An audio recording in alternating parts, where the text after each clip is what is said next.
Woo! It's me, Taromaru, and welcome to Nice College 2. I've been so excited for this game to come out since I played the Nice College the first part. Odaru-san has always been my favorite ever since his Lagoon Lounge series. I've been following his games since, and I just loved every one of them. If you like what you see today, please consider supporting Odaru-san by getting his game on Steam. It would just be really great. Oh, and for a quick heads up, this Steam will contain spoilers, and I'm only allowed to stream to Chapter 1. So if you like this game, please consider supporting. Alright, let's get started.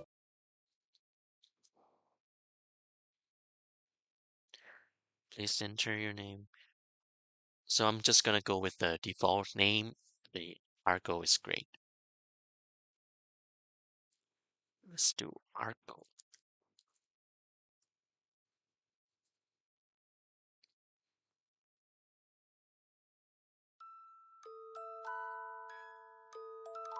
Oh, the music is the same as the first part as well. And also this relationships.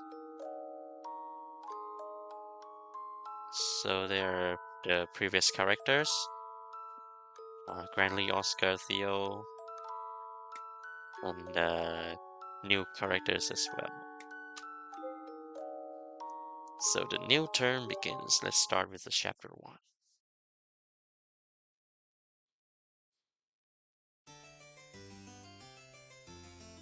Chapter 1, the new term begins.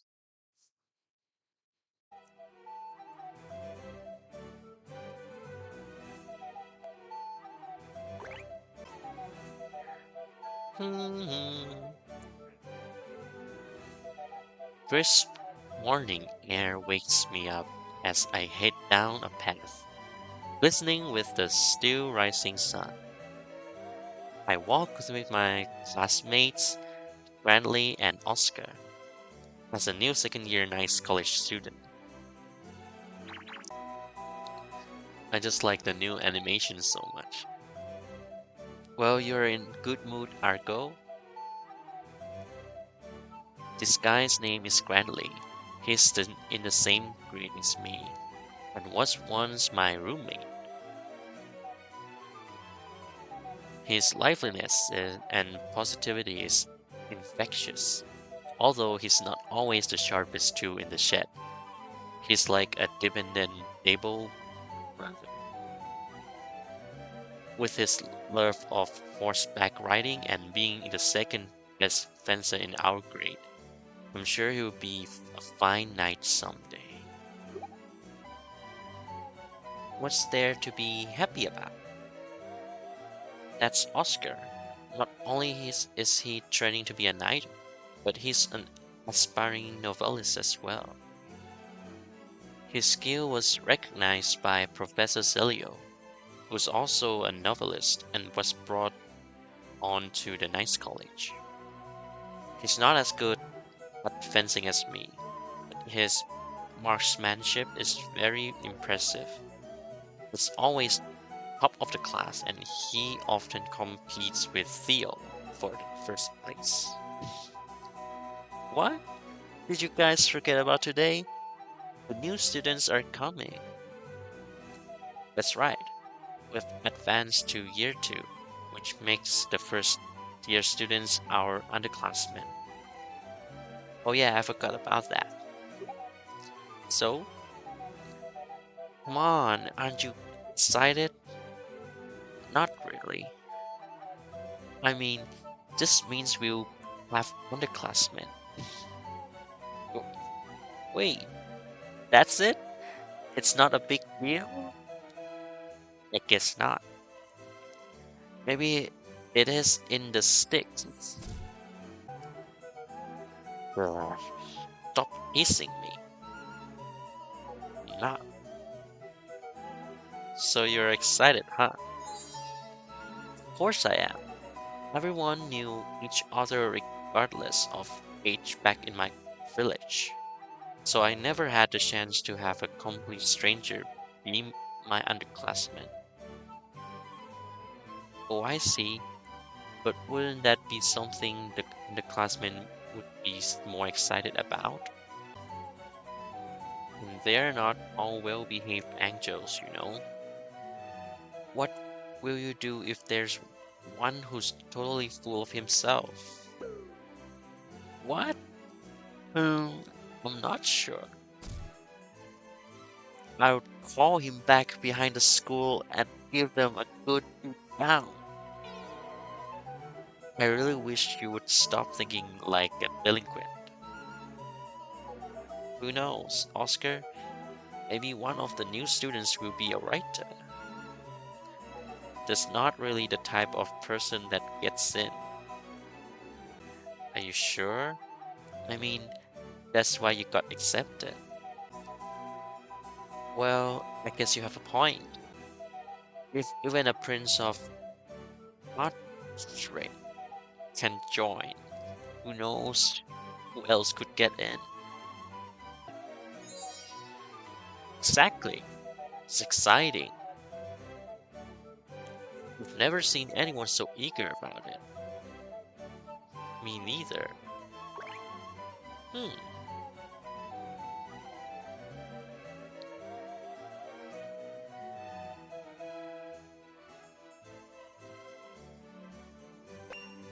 Huh. When the three of us return to the college and wander around, we encounter a group of new students in frontier uniforms gathered in the corridor. So those are the new guys, huh? Looks like it. Hmm. I start to feel nervous as they approach us. Why? Oh my god, it's... Oh, Stack. Oh, he's... Oh my god, I like the new character. Hello, you must be our classmate. As they get closer, Frontail Deer at the front stands at attention and greets us. Also, it's Gamir, okay. Nice to meet you. I'm Argo, second year student. I'm Gradley, and he's Oscar. We are second years too. Nice to meet ya. I just like Bradley's energy so much. Hey, I can introduce myself. I look forward to working with you as my upperclassman. Oh, he called us his upperclassman. So it's like senpai, senpai. Everyone was like a family member back in my village, so I've never been called that before. Upperclassman? Senpai? I like the sound of it.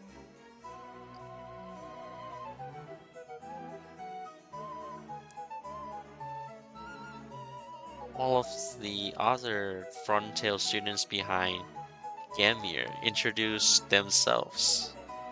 As we talk to them, I find out that Gamir is the one who got them all together. They had just finished orientation and were on their way to have an informal meet and greet in the lounge. By the way, do you have any exchange students in your grade? Yes, we have exchange students from Ashri.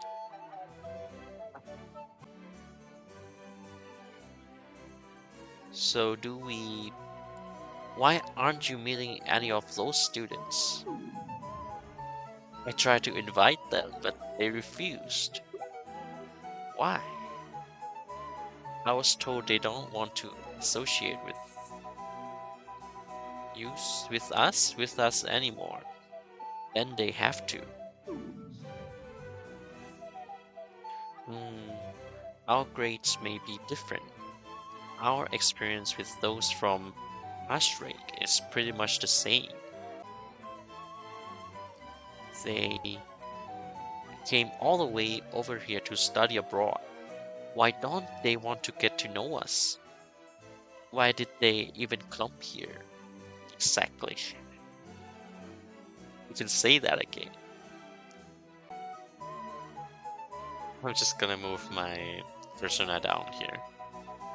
You can say that again. That's a good question. Just then, a lone Hashrek student comes running towards us from the other side of the hallway. Out of the way! My prototype number 11 is coming through!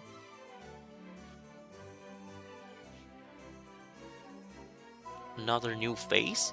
He must be a new student, too. He seems to be chasing after something flying. Hey, Felix! No running in the hall! Out of the way, commoners! I'm in a hurry!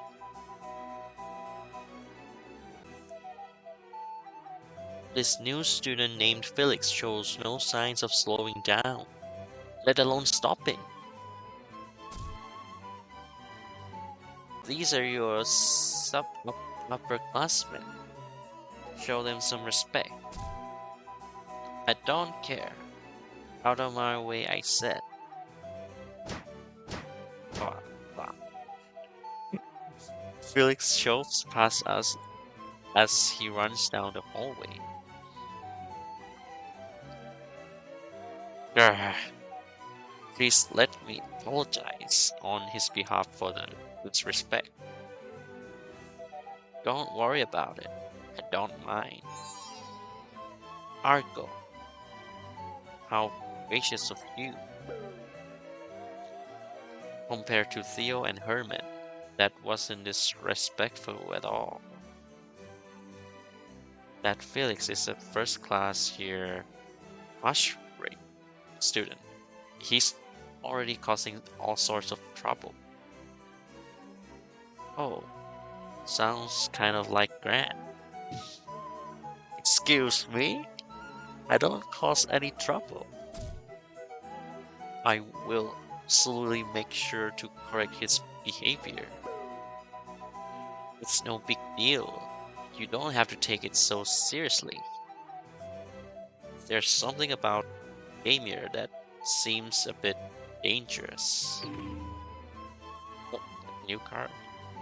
You got Gamir.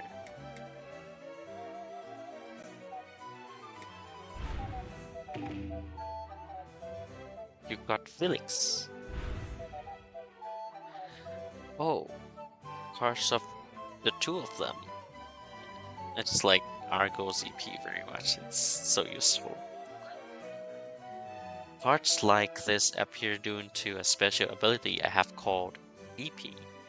They always appear when something happens or I need to make a decision. I use the cards I have to go to places in the college and talk to people. They have many uses, such as making communication easier or knowing where people are. I guess I'll use these cards when I want to talk to Gamir or Felix. The excitement I feel with each new card is my favorite thing about my EP.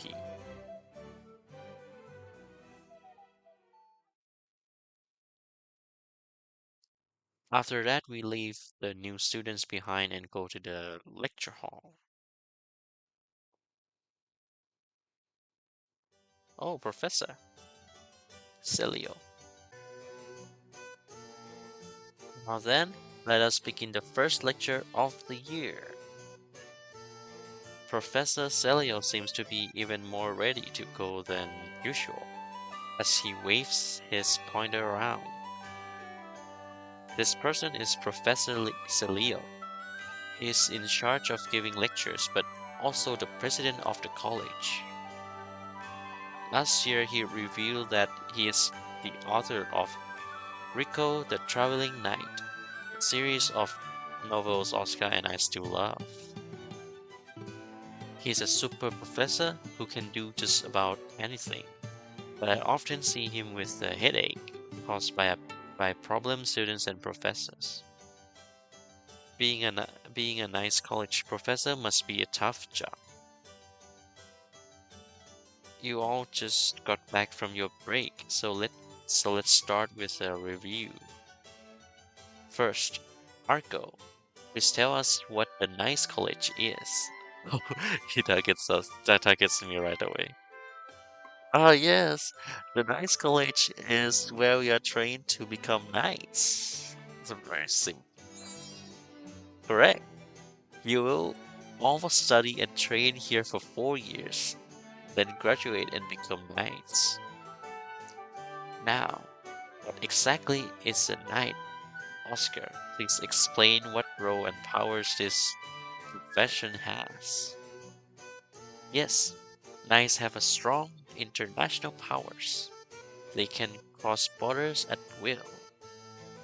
By using their powers, knights respond to resolve problems and incidents that occur in various places around the world.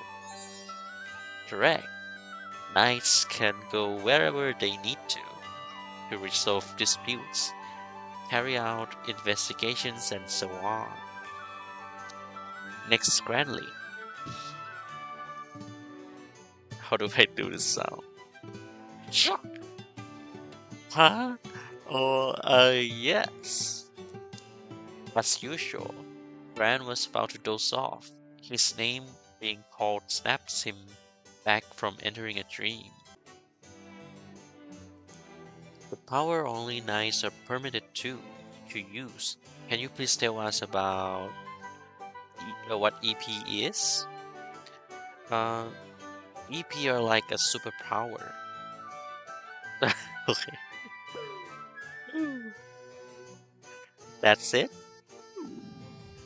Oh, Theo. Oh my god, Theo is here. Are you kidding me? That's pretty much what they are. Well, I suppose that's an acceptable answer. Technically, you're not wrong. You're lucky he's so nice to you, Gran. That was a close one. Hmm. EP stands for Expanded Potential.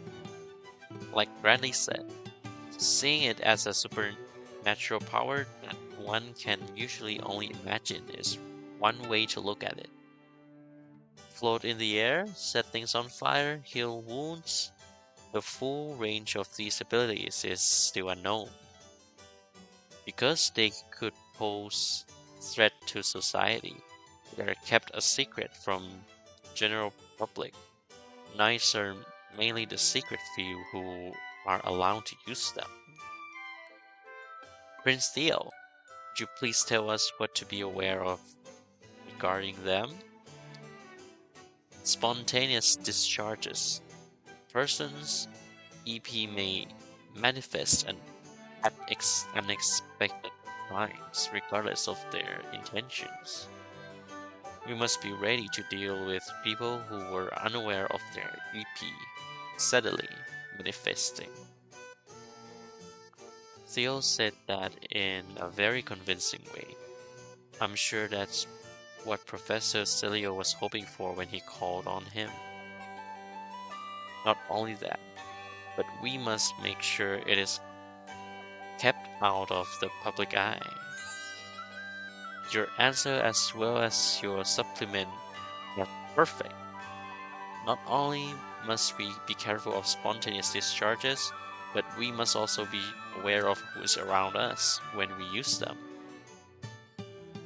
Incidentally, your EP may have an effect on those you touch. It is advisable to keep you distance when the first signs of spontaneous discharge. When that happened to Theo, I was the first one to grab on to him, so I was sent to the deserted island with him.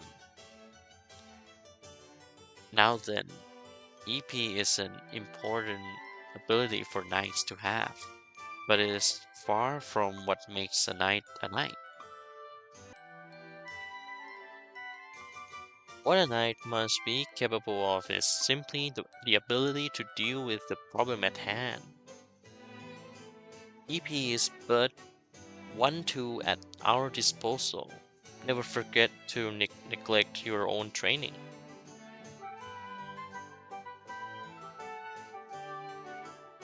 Professor Celio continues his review. Geography, history, language, culture, all of the topics from last year are covered in a brief manner. Now then, that should more or less be about everything for the review. I suppose it's time to introduce the transfer student who will be joining you for this term. What? A transfer student? Wait, does he mean? As soon as Professor Celio turns toward the lecture hall's entrance, the door slams open and a certain someone comes stomping in.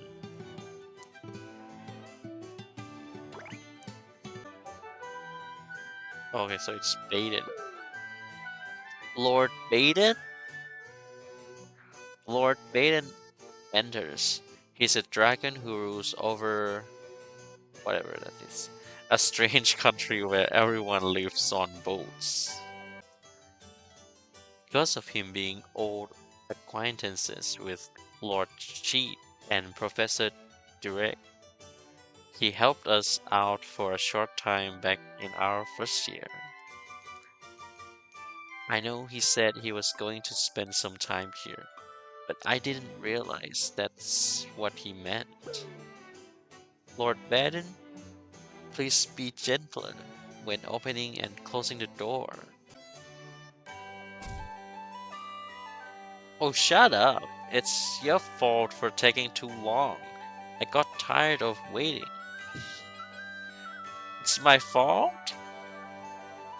Wait, he really enrolled? He was being serious. Yep, I won't be around too long, but I'll treat you right while I'm here. As he says that, he strolls over and takes an empty desk next to mine. Isn't that right, Argo? What's that supposed to mean? Lord Baden fearfully hums to himself. I'm glad he's having a good time, but I can't help but be worried. Lord Baden, please be quiet during lecture. Of course, I'm a student now too. I gotta listen. That would be very helpful. Now then, as Lord Baden mentioned, you will be temporarily living alongside a dragon. Lord Baden has requested to be treated as a student. Please do not forget he is still Ludwig's dragon, and to show proper respect. Understood, Miss Paul. Hmm. Theo and Lord Baden don't seem like they would get along. We should probably keep them separated. Oh, new card. New semester.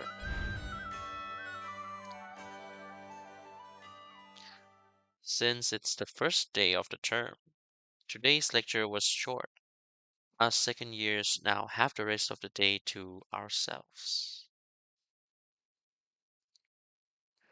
The schedule at the night's college is lecture in the morning, training in the afternoon, and then free time from 3 to 6.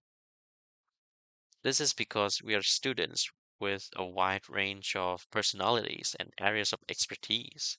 We are able to use the time to think of what we need to do and pursue it our leisure.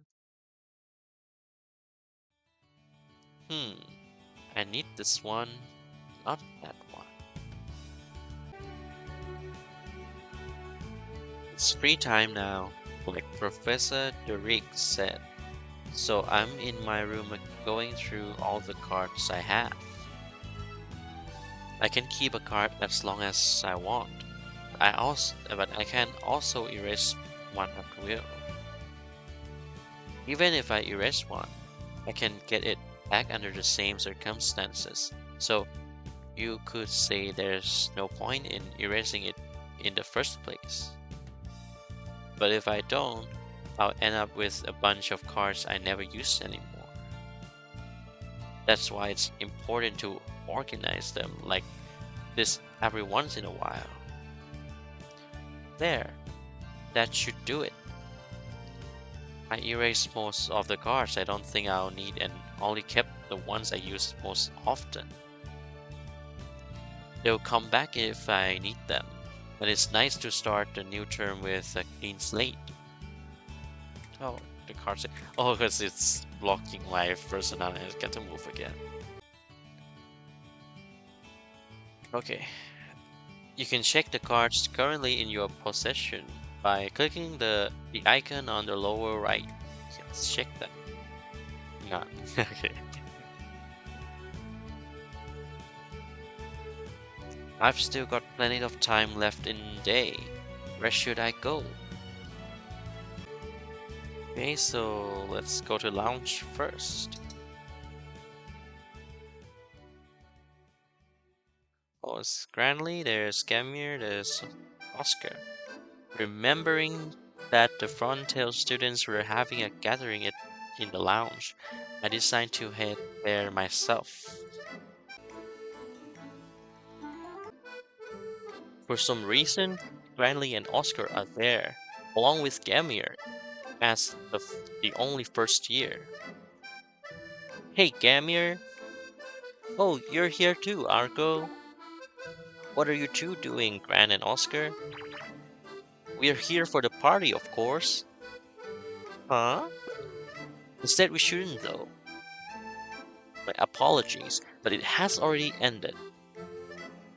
Damn, I was hoping you'd let me join in on the fun. I told you we shouldn't bother them. What are you talking about? We gotta give the newbies a little song and dance.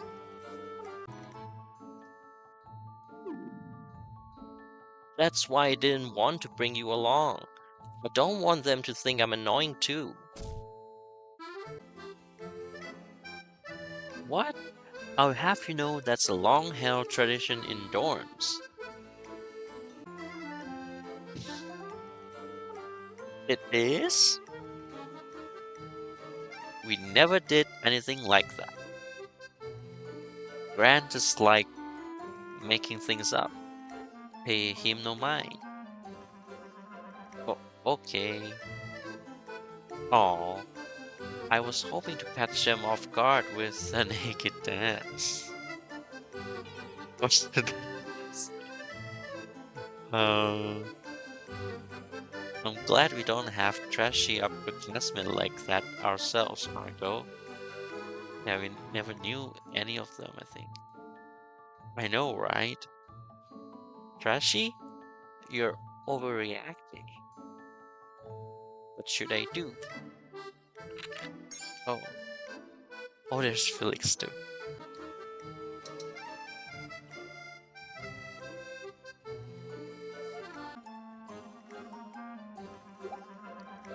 What do you mean? Like you're the type that people naturally gravitate toward and follow. Oh no, that is not the case. I'm just I'm just took it upon myself to get everyone together for my own sake. His own sake? I'm sure even the professors appreciate having someone like you around to help control the class. We don't have anyone like that in our grade. It sort of feels like we all do whatever we want at our own pace. We have someone like that in my grade too.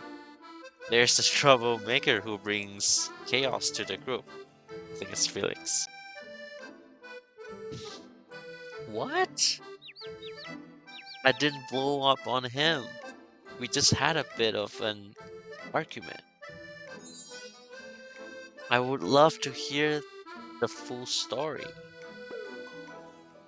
Damn it. Now I have to tell him. Conflict. You got conflict. And look how far he's got with Theo now from the last night college, nice college. What should I do next? Oh, this is unlocked right away. Conflict. It's like Grant said, me and Theo got into a bit of an argument on the first day of school. Bit of argument? You two were ready to tear each other's throats out. Hmm. Why were you fighting? Theo started it.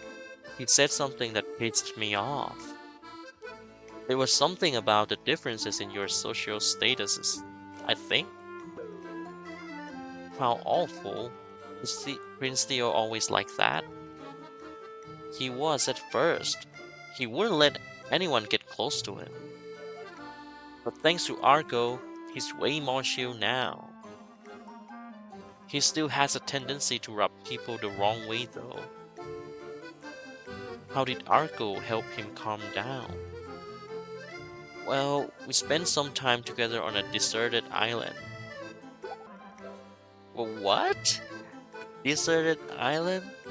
Is that some kind of metaphor? No, it's literally happened. No, we really went to one. It's a long story, but we were sent flying to one. Sent flying? By what? Typhoon? No, no, not by a typhoon. It was actually Theo's teleportation EP that sent us there. But I don't think I'm supposed to talk about that with a new student. You're terrible at explaining things, Argo. Sorry, Oscar, but can you take over? Fine. Let's see. So at that time, our grade was on a boat for a field trip. Some trouble at sea caused Argo and Prince Theo to fall overboard, and wash up on a deserted island. They did? I had no idea that actually happened to people. Argo is from a fishing village in the country, so he had some knowledge about surviving in the wild. That's how he saved Prince Theo and then they became friends. Or more than that. Uh, I see. And so you came to a mutual understanding. How wonderful. Well, that about covers it. I knew you'd do better job at explaining things, Oscar. And for coming up with a way to leave EP out of it. You should be able to tell your own stories, you know. Sorry. Um, did Oscar say you're from a fishing village? Yep, that's right. Are you the member of an influential family, or do you just have a vacation home? I get those kinds of questions a lot. I'm just a fisherman's son who was born and raised there. A fisher, why he's surprised all the time. A fisherman's son? It's true. We couldn't believe it either.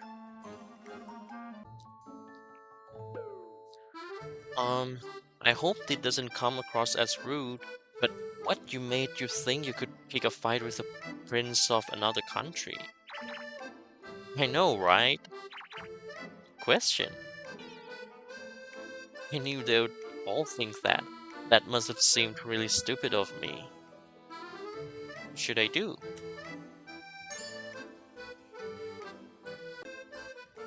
Okay, so next is Felix. Do you not get along with Felix? Don't get along? I hate him. You don't mince word. I'm the class president and he's a delinquent.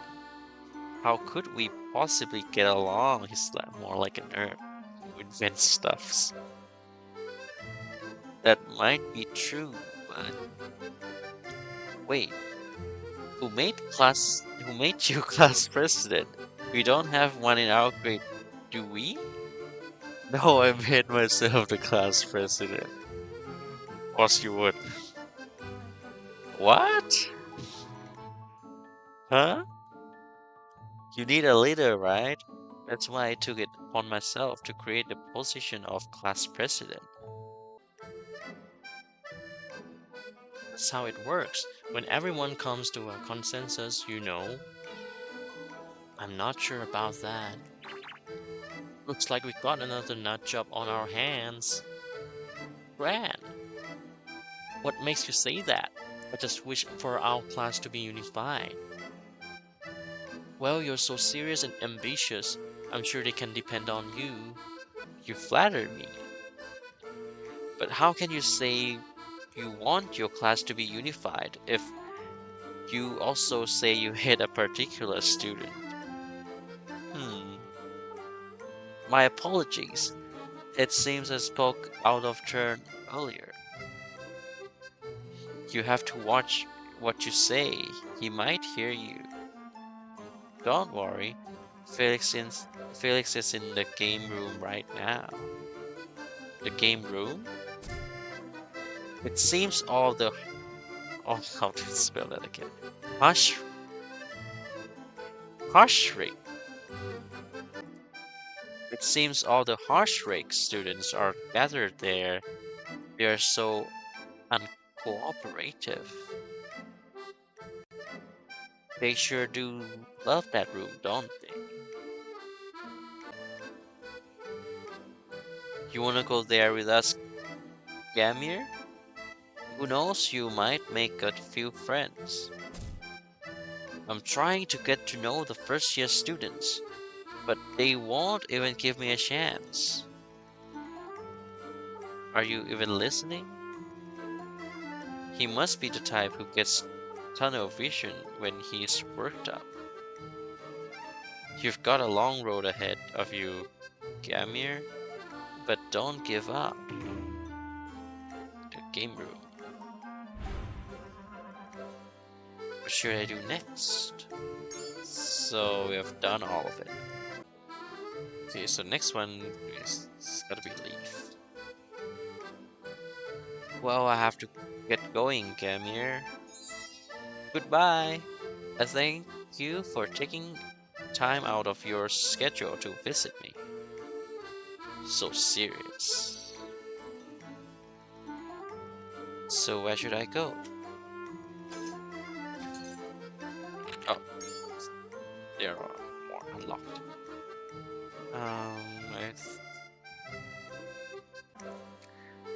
I think we should go to Durik's room before the game room because it's unlocked earlier. Okay.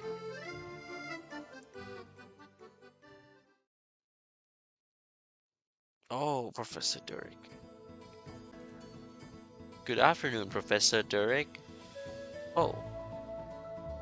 Yo, Argo. You need Durik for something. For something? You're here to Lord Baden? This guy gets his own room and then heads right to this one. I told ya, this room's better than mine. It even has an ocean view. How would a bastard like you end up with a better room than a dragon? I was here first.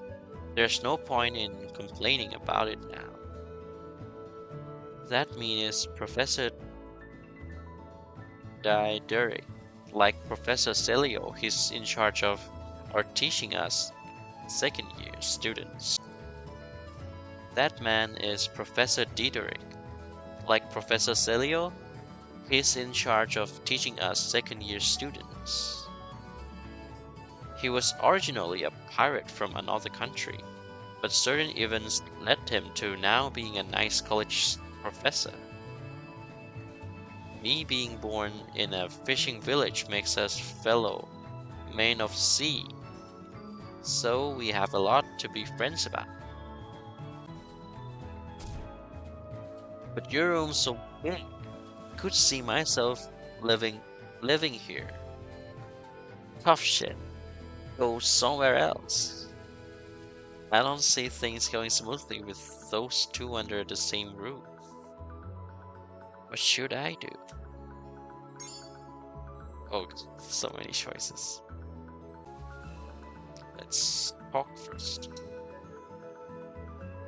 Looks like you two are as good as friends as ever.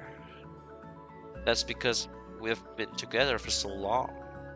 I mean, I saved your life, didn't I? You never let me forget.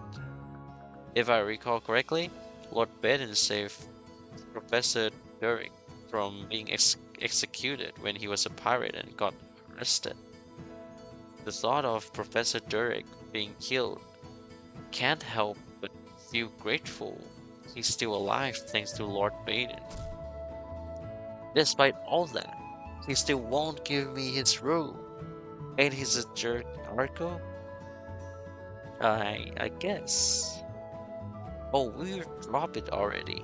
It's not like you've been here for that long anyways. Come on. Your temp lodging's more than enough for your short stay.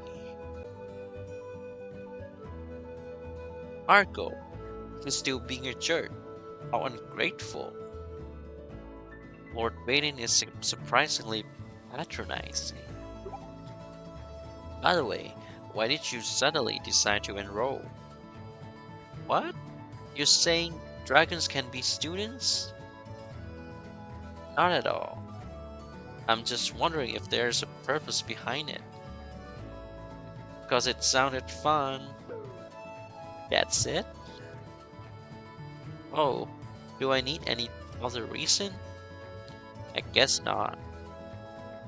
Once Baden sets his sights on something he finds interesting, it's full sail ahead of him. That's right. Whether it's parties or the sea, it's full sail ahead. That's how men on the sea are. Not sure about that. I think it's just being hasty. You're not having rude thoughts, are you? No. Full sail ahead. You got full sail ahead. What should I do? Celio next. Since Professor Durik won't do it, have you tried asking Professor Celio? That's right, ask him, not me. He's the president of the college. Leo? I don't like him. That guy couldn't take a joke to save his life. They certainly don't seem like a good match. I know you're friends with Professor Durik. Do you even talk to Professor Celio that much? Nope. It's all business with him through my connection with Durik. He just doesn't like you. What? How dare you talk to a dragon that way? And that's why. Now don't give two shits, but just say, I'm who I am. His self-esteem took a direct hit. Celio's room. What should I do? A lecture. What's the point in you going to doing stuff like going to class? What? Are you saying I won't get it? Wahaha. That's exactly it. Ain't it, Argo? Oh, I was wondering if there's anything left for a dragon to learn. That's what you meant? The answer is not much. But I've been a student before. It's a hoot. Really? A hoot? Isn't how I would put it. Wait, now that I think about it, don't dragons have schools? Huh? I mean, how do dragons grow up? Like, what's your childhood like? I can't tell yet. Why is it a secret? Why not? Dragons are very secretive. They won't tell you anything about how they live their lives. They won't? Some say they grow up somewhere in the world called the Isle of Dragons. No one knows for sure. The Isle of Dragons? Does a place like that really exist? Isle of Dragons.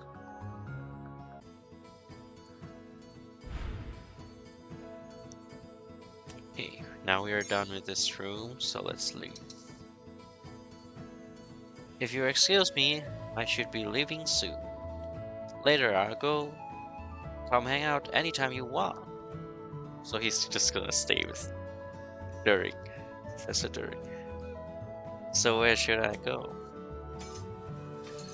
Is it Celio's room? Okay. So I'm gonna just go with the game room next. Oh, all the black shirts.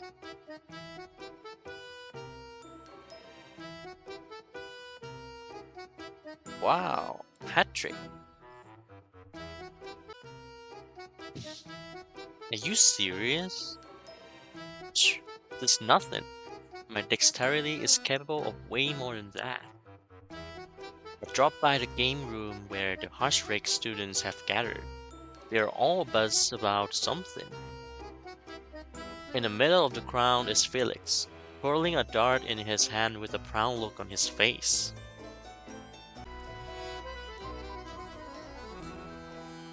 Hey, what's going on? Sir Arco. The hick is here. Shut up. The polar bear is Paul, my current roommate. He's a nice guy who likes cooking. He makes snacks for me and even helps me study sometimes. But he actually... Oh, he's a ghost. Oh, I remember now. But he actually died 11 years ago. Apparently, only his soul remains due to his EP. Wow. It seems he's able to regain his... Oh, so... Oh, he can be seen. I see. So it's all because of his EP. It seems he's able to regain his physical form if he focuses. Now he lives among us as a new student. Only me and the professors know about his true identity. Everyone else just thinks he's an ordinary student. This is a rush rate. Only gathering. Go away. More that keeps pushing me around is Arshrick student named Herman. He comes from a family of apothecaries who grow plants for certain things. He's also some kind of noble. It seems he came to this school to be Theo's attendant. He always viewed me as an enemy back when Theo and I were at odds. Actually, he still acts that way, even though I get along with Theo now. Well, well, well. Have you come to bear witness to my genius? Sorry. I don't know much about darts. Oh, really now? You're so clueless. Don't you know anything? I knew you're annoying. Darts is a game in which you try to hit the dot in the middle. This is called bullseye. It is called a hat trick if you do it 3 times in a row. Is that hard? Despite playing it sometimes ourselves, I have never seen a hat trick before. Oh, then Felix must be really good at it. Well, everything is simple when you're a genius. for someone to be so openly full of himself. It's kind of refreshing in a way. I think I've seen you before. Have we met somewhere? Yeah, you pushed by me in the hallway earlier. Oh, how rude of me. Sorry about that. That is how your first encounter went. He was just standing in your way, wasn't he? Nice to meet you, Arco. Oh, he's nicer than I thought. Oh, I guess he's not such a bad kid after all.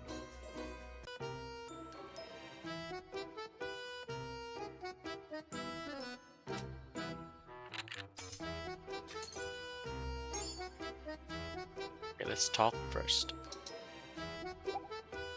Do you like darts? Not really. I just like making stuff fly. I toss things around when I'm thinking, so I just developed naturally. I see. If you want to talk about what my true love is, it's not darts, it's my inventions. Inventions? I'm a builder. I'm just full of ideas. So, it's something you do on your days off? Of course, I use my precious time all for my sons. Sons? I mean, my inventions. I worked so hard to create them that they are like my own children to me. So, you don't have any daughters? What? Daughters? Yeah, you don't just have sons, do you? Hmm, now that you mention it, I've never thought of any of them as a daughter. I mean, why would I? Who knows? Alright, I'll make one next time. She'll be the cutest little girl you've ever seen. Oh, okay, good luck with that. Why does it matter what an invention's gender is? Good question.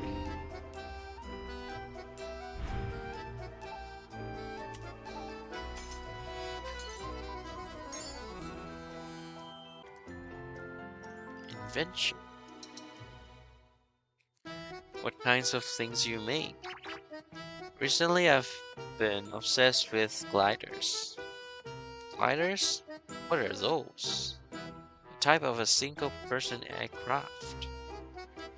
Was that what was flying through the hallway earlier? How would people write? That was just a model used for calculating air resistance and lift. It would need to be much larger for people to ride it, of course. To fly in a glider made by your own two hands isn't being an inventor romantic. Romantic? Why not make an airship? More people would be able to ride. I'm interested in those too, but hydrogen gas is very dangerous. I'd rather make flying more accessible. What do you mean? I want to make a craft you can buy like a bicycle and anyone can use. One would be able to fly whenever they want. Everyone in Harshbreak knows what a pain it is to go from one town to the next in the mountains. Our our economy isn't big enough to support airships running on a regular basis though. Imagine how convenient it would be if people could fly whenever they wanted. I see. I have never considered. I don't think you or Herman could ride one though. Oh, really? Why not? Because of the weight. You're too fat. Hey! Hmm. Glider, huh? I like to fly too. random conflict. Do you and Gamir not get along? Hmm, I wouldn't say that. He seemed pretty mad at you. He just needs to chill out. I think that attitude is what makes him mad. But aren't all the harsh break and frontal students like this with each other? Not everyone. Me and Paul are friends. Yes, not only we share the same room, but we even share a bed sometimes, really. Paul,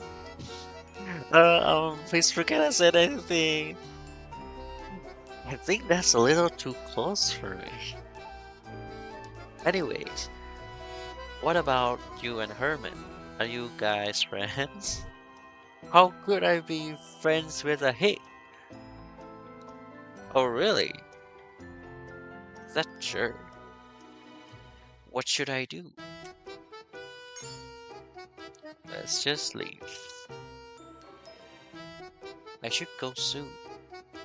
I shall see you later, Sir Argo. See you later. Get the hell out of here.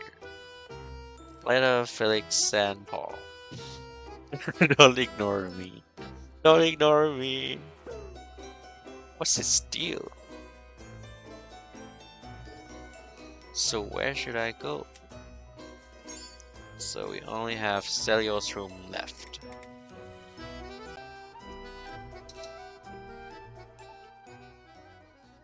Professor Celio. Oh, and it's this lion guy too. Excuse me, Professor Celio. Huh? Oh, it's just Julius. Oh, if it isn't Argo. This is Julius. He's 2 grades ahead of me, making him my upper class. Oh, so we have the I forgot. Sorry, my upperclassman at the nice college. Because of his ridiculously strong EP and the promise he shows as a knight in training, he is admired by students and professors alike. You're here too? Huh? Did something happen? I'm helping him go over material from last year while conducting a personal interview. He'll be graduating this year, you see? Graduating? What's so surprising about that? I'm a 4th-year student after all. Oh, yeah. I completely forgot. So it caught me off guard when he said that. If you like, my you may ask Julius interview question as well. Huh? Why me? Think of it as a learning opportunity. What do you say, Julius? I don't mind at all. If it's for the sake of my underclassmen, I would not hesitate to if make it right now. No, please keep your clothes on. New Year, same Julius, of course. So what should I ask for an interview? Things like what his career plans are, or what life was like at the college. Career plans? He's going to become a knight, isn't he? Of course I will, but there are a wide variety of knights. What kinds of missions do you prefer? That is something you must consider while you're attending, you know. Oh well, I definitely have questions about that. I'm sure you do. Please go ahead and ask them. I will. I will, Professor Celio. Julius are ready to help me learn? Yes.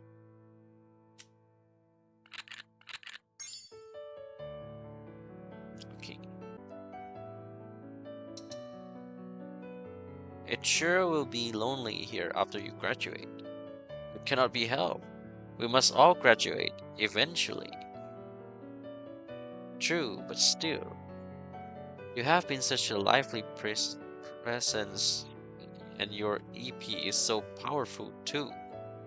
Professor Celio, you're always so quick to bring attention to it. But my apologies, I can't help it. No, do not fret, but it does not matter how strong one's EP is.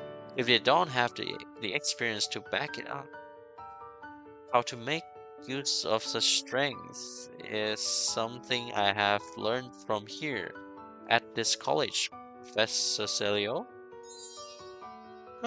That's the spirit. Does he have any idea of what kind of knight he wants to be?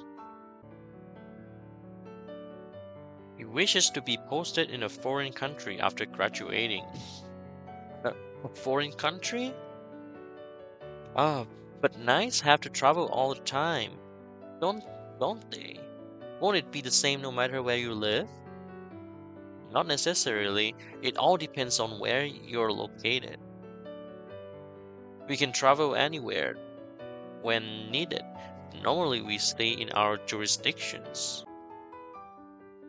Really?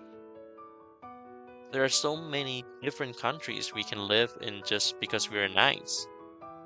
You miss out if you don't take advantage of that privilege. I've never thought about living in another country before. Just getting out of the countryside was hard enough. Then why don't you try considering it? In my opinion, you're quite suitable for overseas work. I am? What makes you think that? Not only are you just quick at making friends, but you also have strong survival skills. That's only useful if I live somewhere wild, isn't it? Would you like to try? Hmm? Hmm? It's not funny. Doesn't mean I enjoy it. Come on, put yourself in extreme situations and test your limits. No, thank you.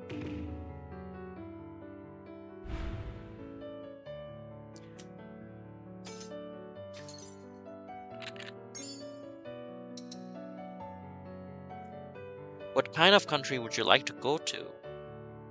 Hmm, I think I'd take the opportunity to go to a despotic nation. For example, Curacao? Despotic nation? What kind of country is that? It means it's under a dictatorship. What? Would that be safe? Curacao certainly does have very little interaction with other countries, and even less information about it is public. I can understand why you would choose it. That reminds me, you did say traveled as a knight before becoming a professor and president of the college, didn't you? Even countries that are hard to enter are no problem for a knight. Those are the kind of countries I want to visit. I see, but why does Curacao avoid interacting with other countries? It's for the purpose of maintaining domestic power. They believe that welcoming foreign cultures and information would weaken the government's influence. At least that is their public stance. Public stance? The true reason are their EP using agents. After all, there is a large number of EP users in their country. EP using agents? However, if they were to join the Seven Dragons Accord, they would need to place limits on the number of them. Country must join it if they wish to trade with other nations. That is why Curacao does not participate in international trade. Sorry, but what's the Seven Dragons Accord? Ah, come to think of it, we haven't covered that in lecture yet, have we? The Seven Dragons Accord is an agreement made between the dragons of seven influential nations. It is mainly for the purpose of maintaining peace. Our own Lord Cheat is one of those seven dragons. You should feel proud. Really? He's incredible. By the way, Ludvigo's Lord Bedin and Marchrick's Lord Vega are also members. Wars, refugees, territory resources, trade tariffs, armies, knights, and EP as a secret category. The Seven Dragons Accord covers a wide range of items, all for the sake of harmony. Wow, I had no idea. That reminds me, Lord She did tell me that the dragons lend their wisdom and power to mortals, as well as maintain balance in the world. That must be the Seven Dragons Accord is about. Seven Dragons Accord. Oh, is it over? Oh, that's the last one.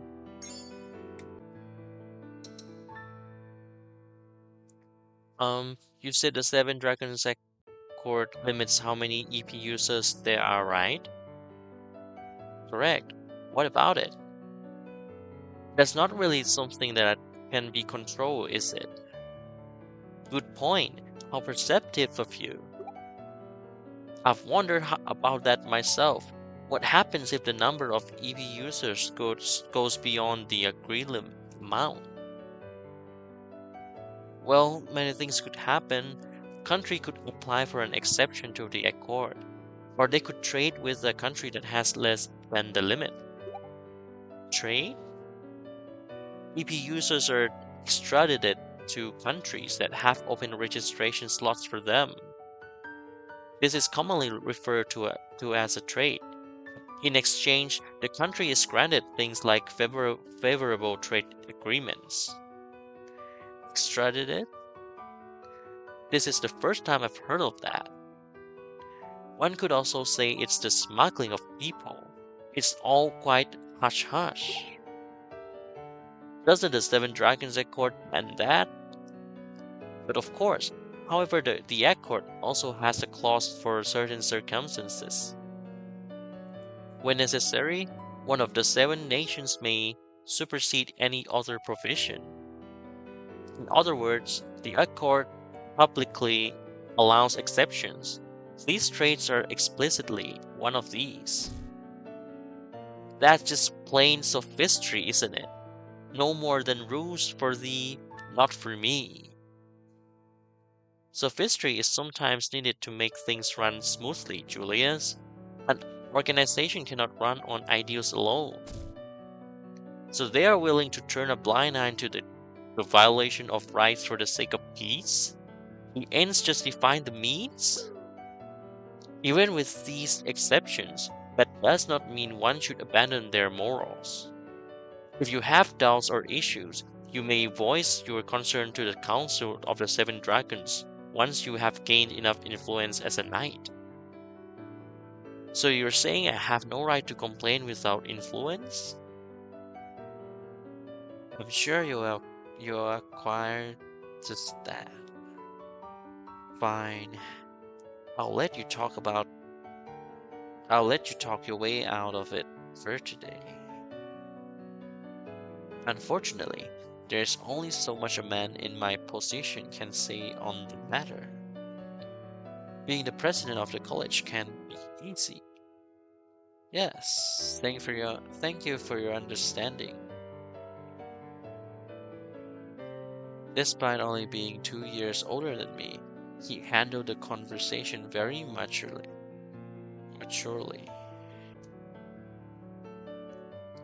The particulars were beyond me. It seems like the Seven Dragons Accord isn't perfect.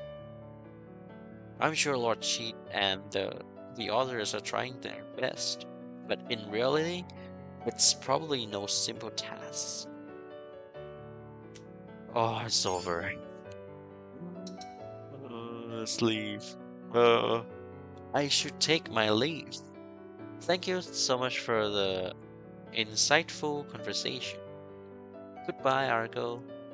Till we meet again, Argo. Don't hesitate to call on me if you wish to discuss your future. I'm a little tired. Maybe I am too. Maybe I should rest in my room. Leave. Stop walking and return to your room. Time will pass and story will continue. Confirm. It's about time for a break.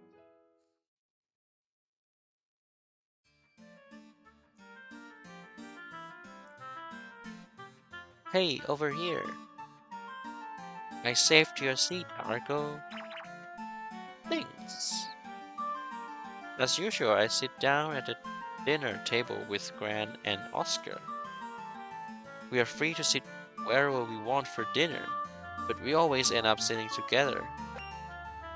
Oh, they really went all out today.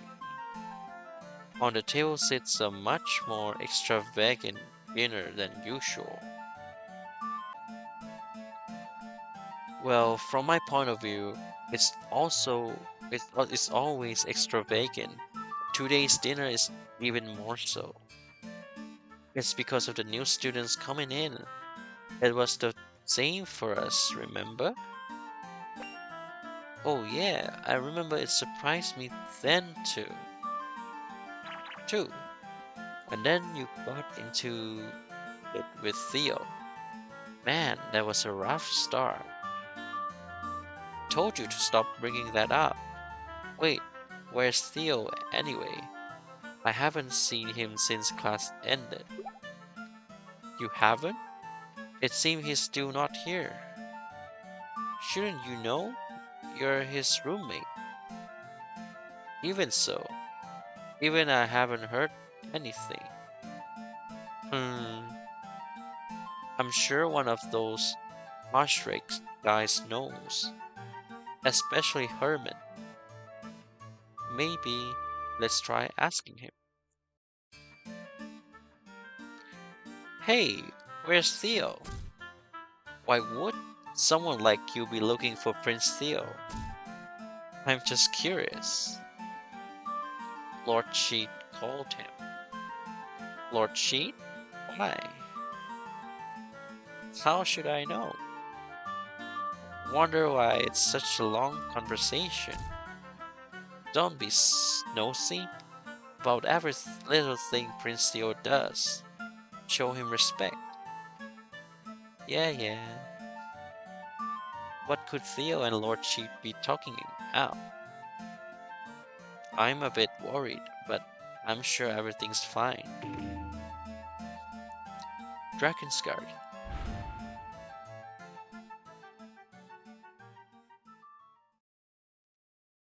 After dinner, I go to Lord Sheep to ask about Theo. Lord Sheep, good eve.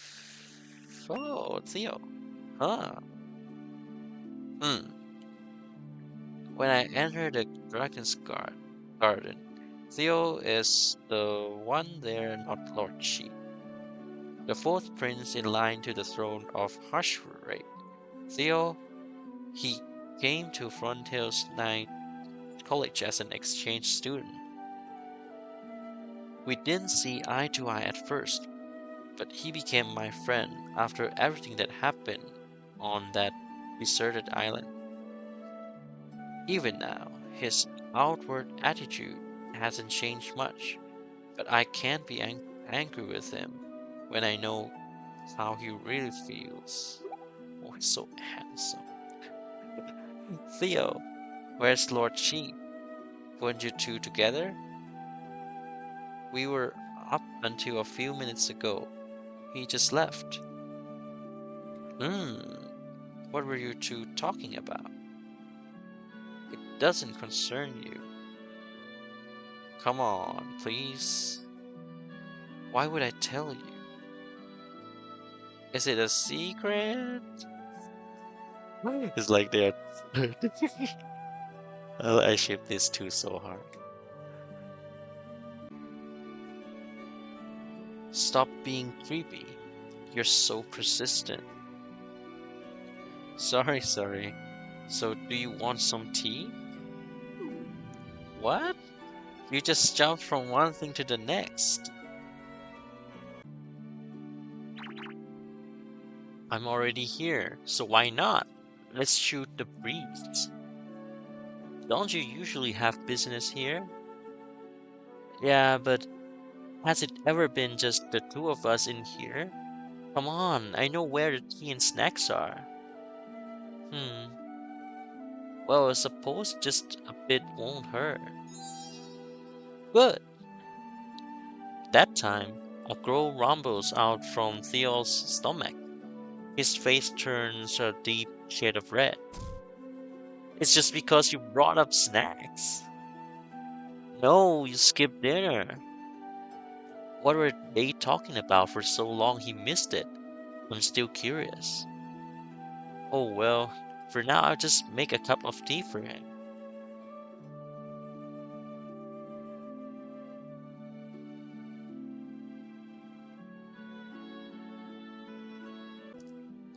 I brew it in a pot I usually share with Lord Chi. Then, then pull out some tea cakes from the shelf. They're always on. I know it's too late to ask. Are you allowed to do this? Lord Chi said I could. You sure are friendly with that dragon. Normally, most people wouldn't dare approach someone of his standing. Hehe. I guess that doesn't. I guess that just doesn't matter to me.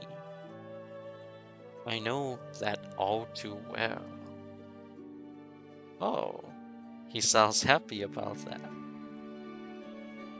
Theo and I sit at the garden's table together, enjoying our tea and cakes.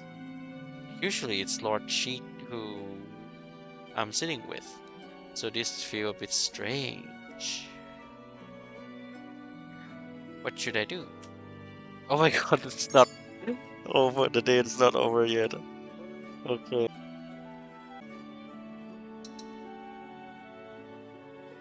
So how are you feeling about the new term? What do you mean? I wish I wouldn't ask such vague questions. I, I'm just making small talk. Has becoming a second year student sunk in yet? There's nothing to sink in. We're another year older and moved up a grade. That's just how it works. There's nothing to feel sentimental about. I wish he'd show a little more interest in our conversation. But I suppose it is something somewhat of a relief to be able to move to the next grade without incident. Oh, you were worried about failing. That's not like you. No, that was you. That was you. I'm top of the class. I I know. So what is it you feel relieved about? For not dying and being able to start my second year. Hmm. Oh, that's right. Didn't he say something about being afraid of assassination attempts in his home country? They wouldn't let any suspicious enter the nice college, so I thought he would feel safe here. But it can be easy to get rid of that anxiety from his perspective of course he would feel that way. Don't worry, I'm here to protect you. You, the struggling student, are the one saying that? But I helped you on that deserted island, right? I protected you from that beast, so I'd say we're even. Grr. I would like to refute that, but it's true. If he hadn't been there, I would have died.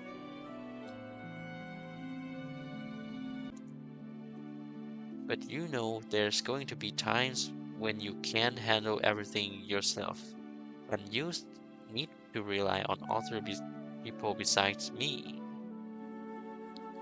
Hmm, I'll keep that in mind. What should I do? Still locked? Shit. You know, I'm still curious about what you and Lord Cheat were talking about, and it's still none of your concern. Oh, you're just going to shut me down like that? I thought we were finally friends now. Just because we are friends doesn't mean we have to tell each other everything. It's not like I wish to know who your first love was. Oh my god, it's best intentional you asked that, I know. Oh, what's that? Oh my god, that's so cute. Oh, what's this? Were you and Lord Cheat talking about love? I think he meant you, Arco. That was just an example. Why would I bother a dragon with such nonsense? Talking about stuff like that is all I pretty much do with him. So what did I end up talking about?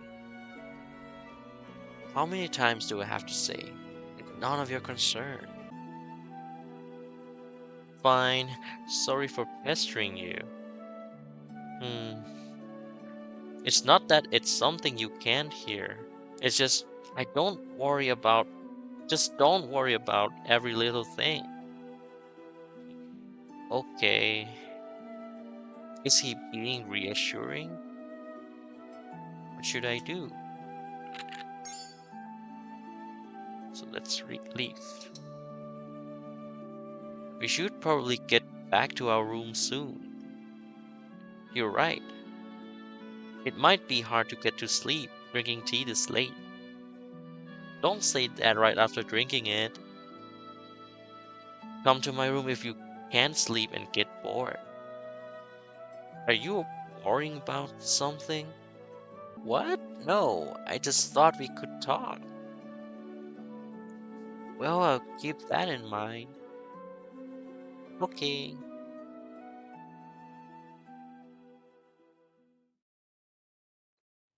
Finally back to our room. Oh, it's Paul. When I returned to my room from the dragon's garden, Paul is sitting on his bed, reading a cookbook. Welcome back, Sir Argo. Were you able to find Prince Theo? Yep, I did. I didn't find out what he was talking about with Lord Cheat though. I see. Perhaps he was seeking advice for something that is troubling him. At the very least, it doesn't sound like it was about love. It would be safe to guess that much. What would you talk about with the dragon? Hmm, I do not have anything in particular I would wish to discuss. Come on, just give me an example. Hmm, I would like to know about more about my EP.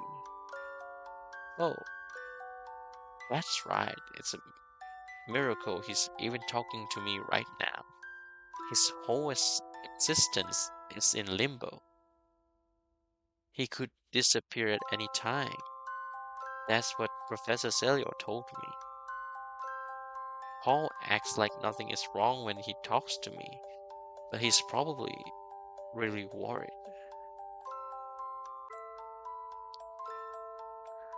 I'm sure he's heard a lot from Professor Celio. Nothing from Lord Cheat. Right. Then I'll make sure to ask about your EP the next time I see Lord Cheat. What? There's no need for that. I have not even tried myself. That doesn't make it any less important. You have my thanks, Sir Argo. I shall leave it to you then. Got it. Hopefully the dragon's knowledge provides some insight.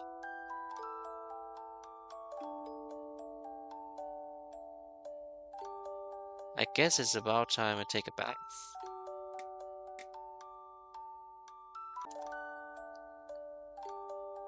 Tips. At the end of each day at the nice college, a bath conversation will occur, allowing you to bathe with a character of your choosing. And once you have completed a chapter, the skip to choice option will be added. when you play it again. This will allow you to jump ahead or back to points in the story where choices are made. This is useful for things such as finding cards you missed or making another selection for path conversation. Please make use of its convenience. Okay.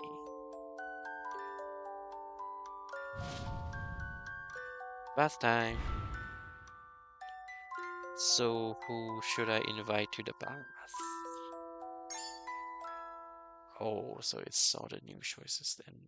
And Baden. I okay, do I have to choose? I actually love.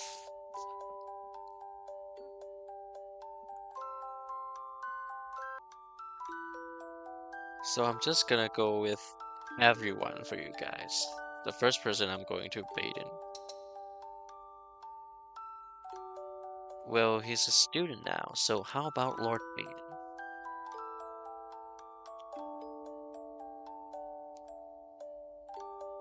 Thanks for inviting me, Argo. No, no, thank you for coming. Most people avoid me. I was thrilled when you asked.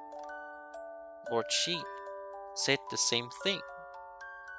Well, we're dragons. That's just how it is. On the other hand, ain't a lot of you students quiet?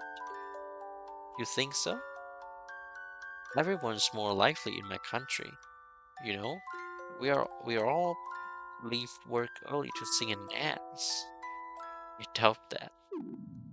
It's a school for rich kids, so I guess they're all too busy studying. That might be true. Maybe it's just because you don't know the well enough yet. What? I just gotta get to know them. Yeah, they're all nice and friendly, you know.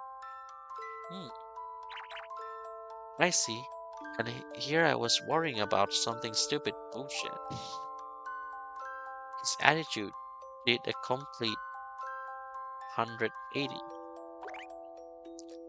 The kid taught me something. Thought I'd lived long enough to know it all. Professor Celio said something similar once. Is everyone older than me like that? Now that now that I think about it, how old are you anyway? I can't tell just by looking at you. Huh, I ain't saying. Oh, but I'm curious. I'll at least say I'm much older than you. Well, that's obvious. Hmm, there's still a lot I don't know about dragons.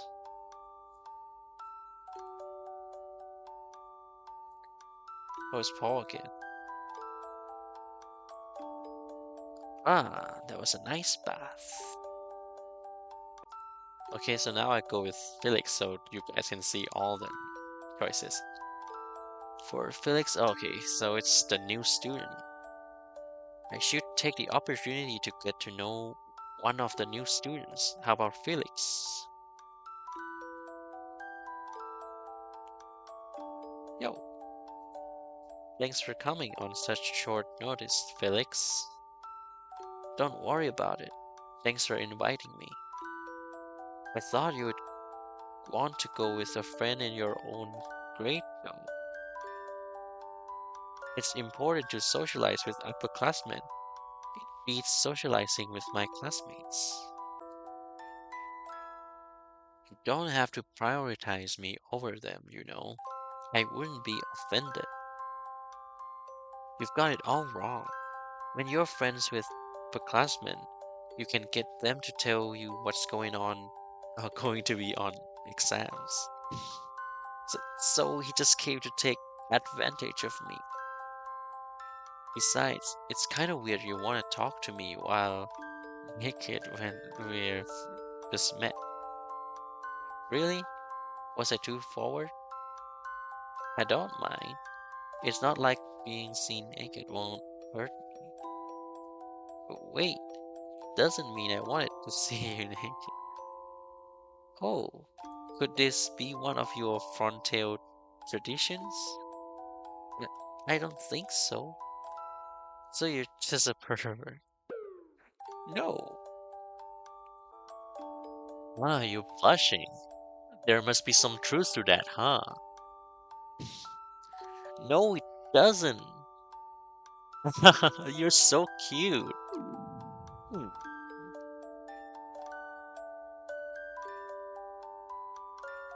He doesn't give me a single chance to act like his upperclassman. How frustrating.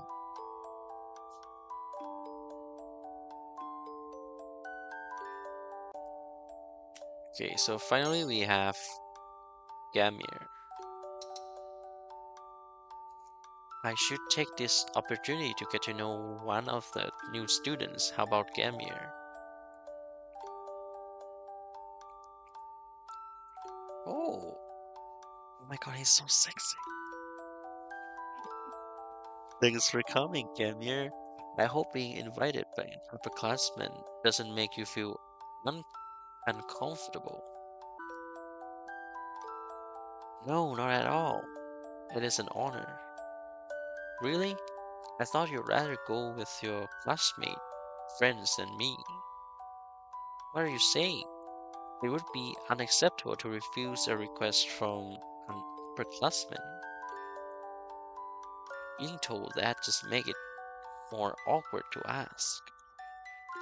You always seem to put 110% into everything you do. If I didn't, I wouldn't deserve to be here. What? Never mind. Anyways, do you have any advice for living here? Hmm, let's see. I'm not sure I'm good enough at academics or training to give advice for those. I think they already mentioned it during orientation, but it's important to get along with others, I guess.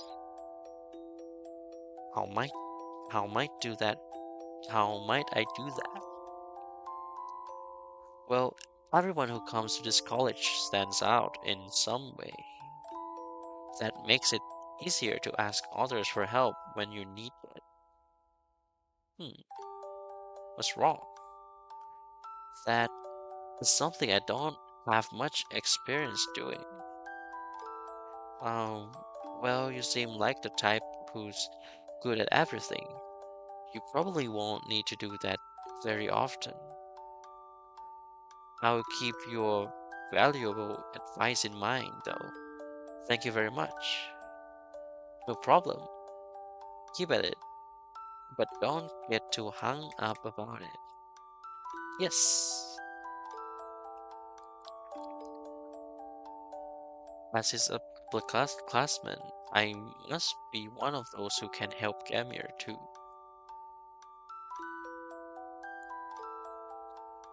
Okay, so that's all of it. Okay, so now we are back to Paul. Ah, that was a nice bath. Did someone join you? That's confidential. It is?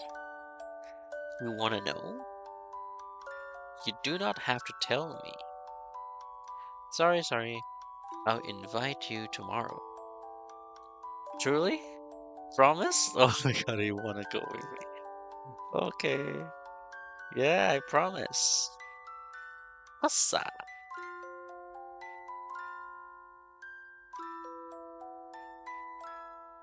Oh, it's night already.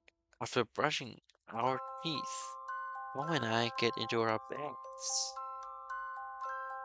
Not only did the new students arrive, but Lord Baden joined too. A lot happened today. Night, Paul.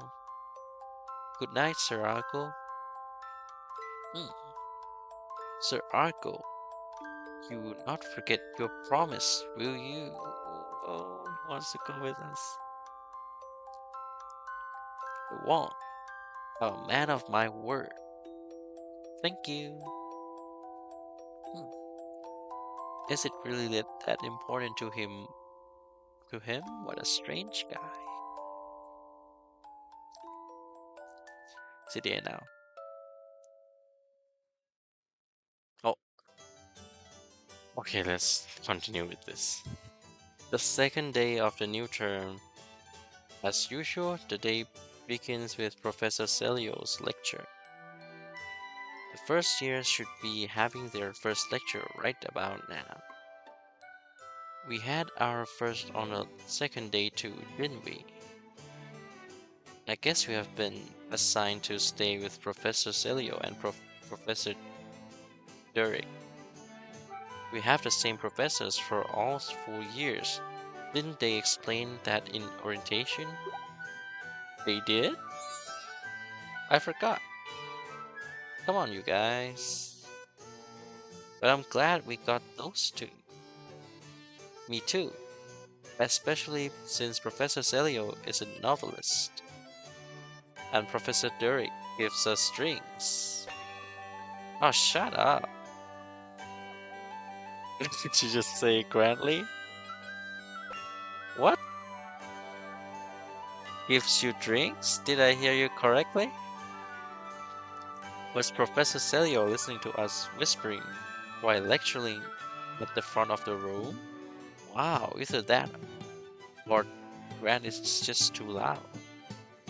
Uh, I was just saying I can't stand it when people do that.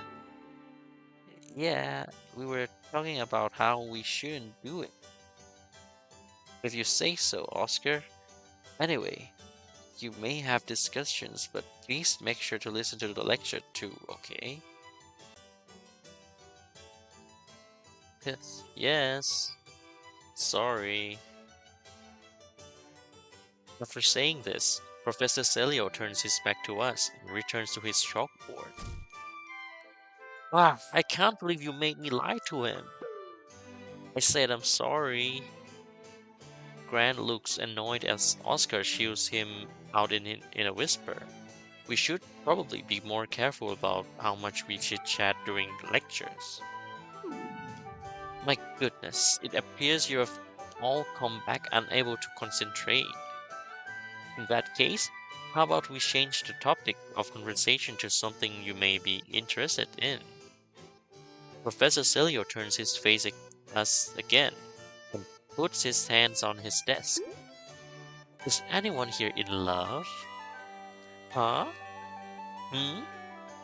That sudden question causes a fuss in the lecture hall.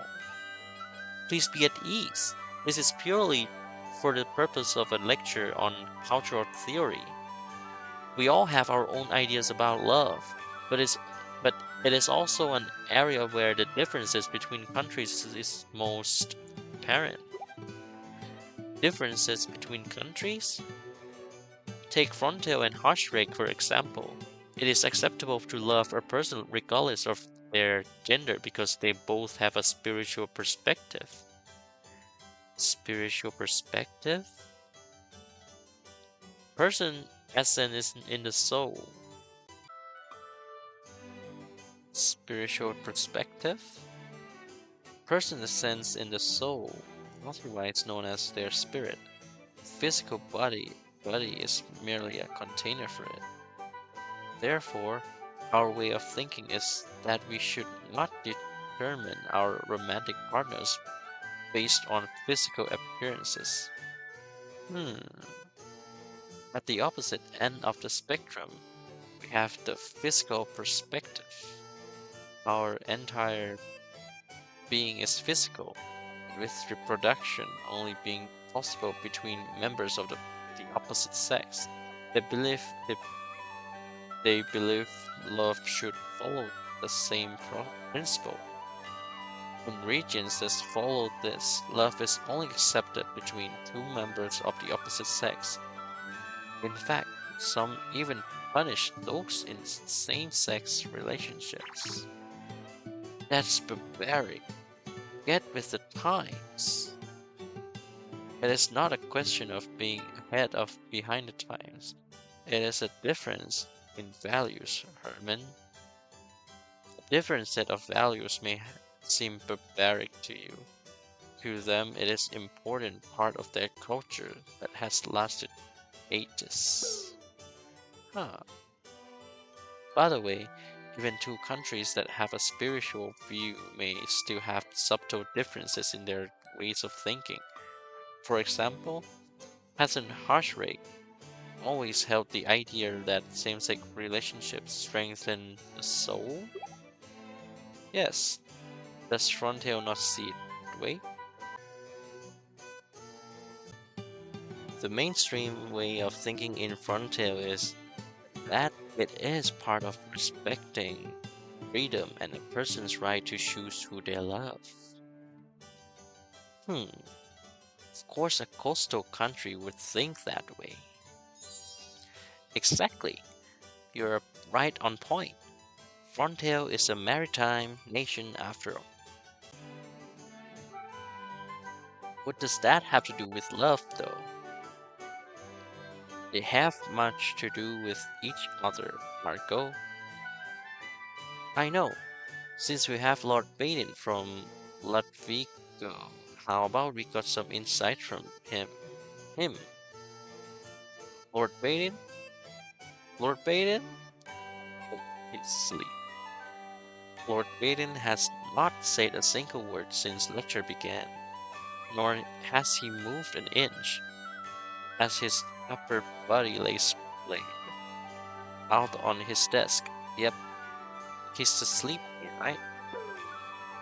Just when I finally managed to keep grandly awake, now it's Lord Baden. He may be a dragon, but he's also a student. It must be a huge blow to Professor Celio's pride to see him sleeping so shamelessly. But as expected of him, he pays no mind to the dragon. Hmm, perhaps we should try again at a later date. Oh, Oscar doesn't even try to hide his disappointment. I know how he feels. I wanted to hear it too.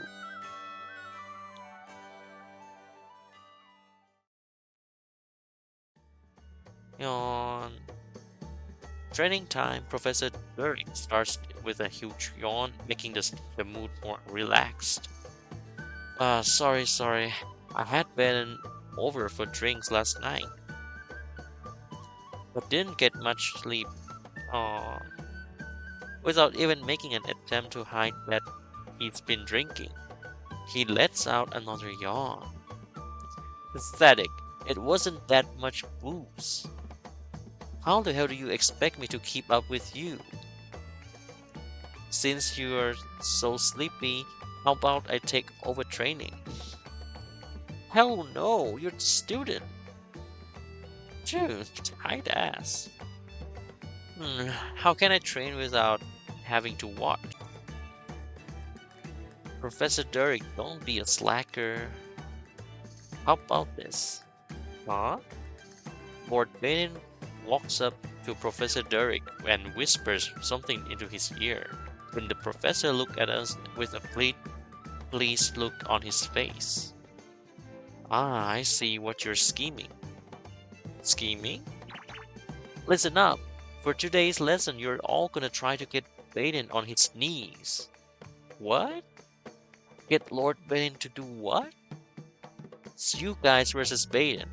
You can take him on all at once and even beat the shit out of him if you can. No way! You shouldn't beat the shit out of dragons. Oh, Derek, the kid thinks he could land a hit on me. He's making a fool out of you.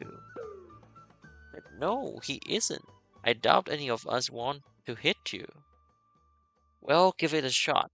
I think you'll find out there's a lot you don't know about dragons. It's really okay? Yep, use whoever and whatever you want. Give me all you got. In that case, there's something I've been wanting to try. Lord Baden can be my test subject. Theo crouches down, then picks up a fist-sized stone on ground along with some grass surrounding it.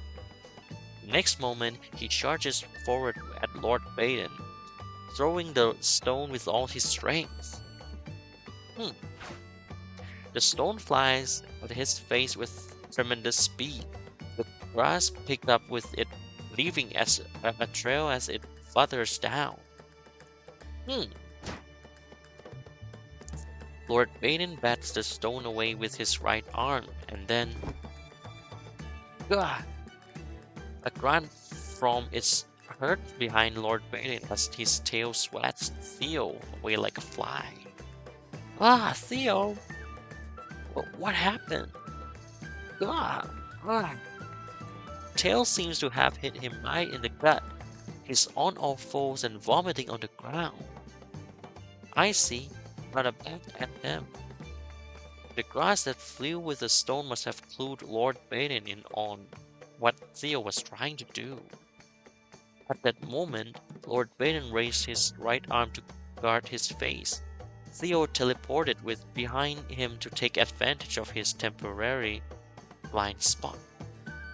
The strike from behind would have normally ended it. Lord Baden's tail is just too strong. Even I only have two eyes. Blocking my vision is a nice strategy. But too bad, I knew you were a teleporter, so it was pretty obvious what you were going to do. Ugh. Damn, is it supposed to have a tail that's strong? You know, you guys can use your tails too. He makes it sound easy. Of course our tails can knock people away like that. Dragons' tails are in a whole other league. See what I mean? He's tough as nails. One on one won't cut it. You guys gotta work together. Alright, Argo Oscar, let's go. What? No way. Getting hit with that tail would kill me. Come on, he said we gotta work together. The best I could do is be a decoy. Oh, good idea. We'll beat him up while he beats you up. That wasn't a suggestion. Hey now, don't be yelling your strategy right out in front of your target. You guys ain't taking this seriously. Hey Bannon, go easy on them. Theo and Grantley might be able to take it, but the rest are weaklings. Sir, weaklings? It's true that I was one when I first entered here. I couldn't fence and my strength was so meager. I could barely walk after training every day. That was a year ago. I've been working hard since then. The muscles and strength I have now are way greater. He won't win that easily. Hey Argo? That voice, huh? But he always just calls me here. Help me avenge Prince Theo. Got it. Don't take it upon yourself. Theo complains in a mosquito-like voice as he still squirms on the ground. Awesome. We'll all take them on together. Even me? Of course, get ready. No!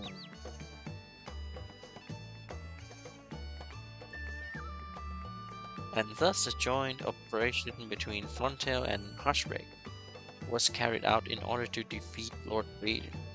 However, we couldn't even manage to get him to move from where he stood, much less get him on his knees. No matter how many of us jumped on him, he easily flung us away with his thick limbs and tail. We were all fired up enough to do major damage. In the end, we couldn't even manage a single scratch.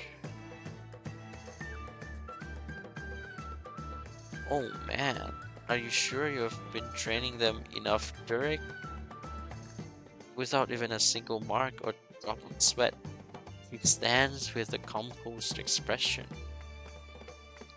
He holds himself with an air of dignity, unlike that of his usual carefree demeanor. Yet Is this the true nature of dragons? You're just too strong.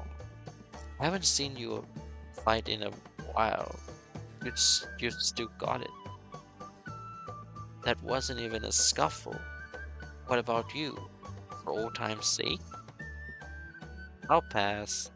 Could have maintained my dignity, you know. Hey, then it's my victory today. Lord Baden makes a triumphant pose. A perfect declaration of victory no one could deny.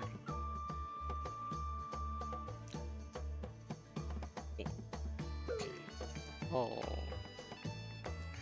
oh, I actually like him very much. So sexy. Oh, the water's getting in my scrapes. Are you okay? I'm hurting too. You guys got desperate in the second half and went at him without thinking and gave up halfway through. You gotta try harder. I doubt it would have made any difference if I did. Wahaha. Now do you see how great I am? Lord Baden? Sorry giving you such a beat down. I should have went a little easier on you. What are you talking about? Don't go easy on me. Give me all you got. If I used my full power, nothing of you would remain. Ah, scary. No. That's not completely true. At least a few chunks of you would remain. That scares us even more, Lord Baden. I wasn't meaning to. Actually, what percent of your power would you say you used today? That wasn't even close. Not even 5%. Oh my. Seriously? No wonder we didn't stand a chance. Why do you look a little happy about that? Because now I know there would have been no point in really trying. You gotta be kidding me. Hey Theo! Grant turns and yells towards the Hashrak students. What? Lord Baden said he didn't even use 5% of his true power today. I heard. Oh, I Google translated it. It's, aren't you frustrated? Let's get our revenge. As much as the idea of working with you pains me, leaving you to take care of it doesn't sit right with me. So you do it? Fine, let's come up with a strategy somewhere after class. Now you're talking. I know a great place for secret training. Let's go there. Wow, that's new. It's hard to believe Theo and Gran are joining forces. Looks like both of them had their pride wounded by Lord Baden. And that place for secret training Grant mentioned, I think I know what he's talking about. Maybe I'll drop by there later too. The beach.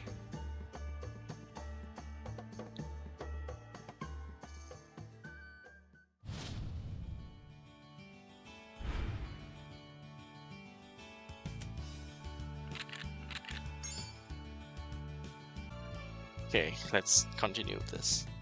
The Dragon's Garden.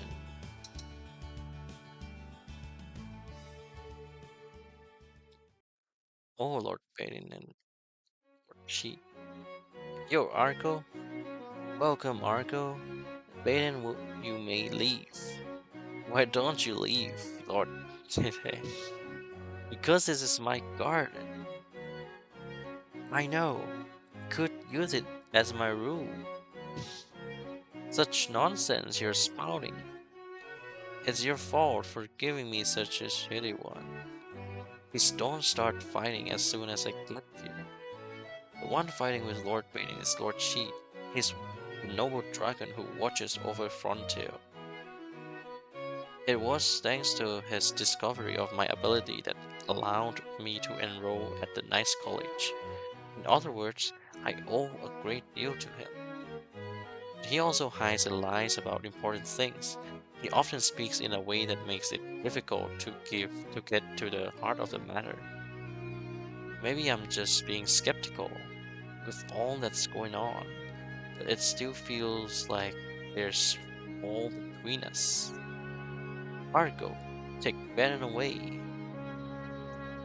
Please be reasonable. Where would I even take him in the first place? The rooftop will work. He'll be quiet as long as he can see the ocean. What? The rooftop? That might be a good place for my room. Stop going along with it. These two.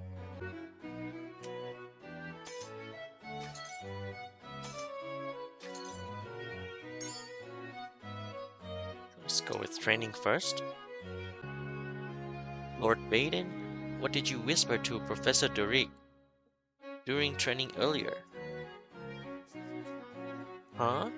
Does it really matter?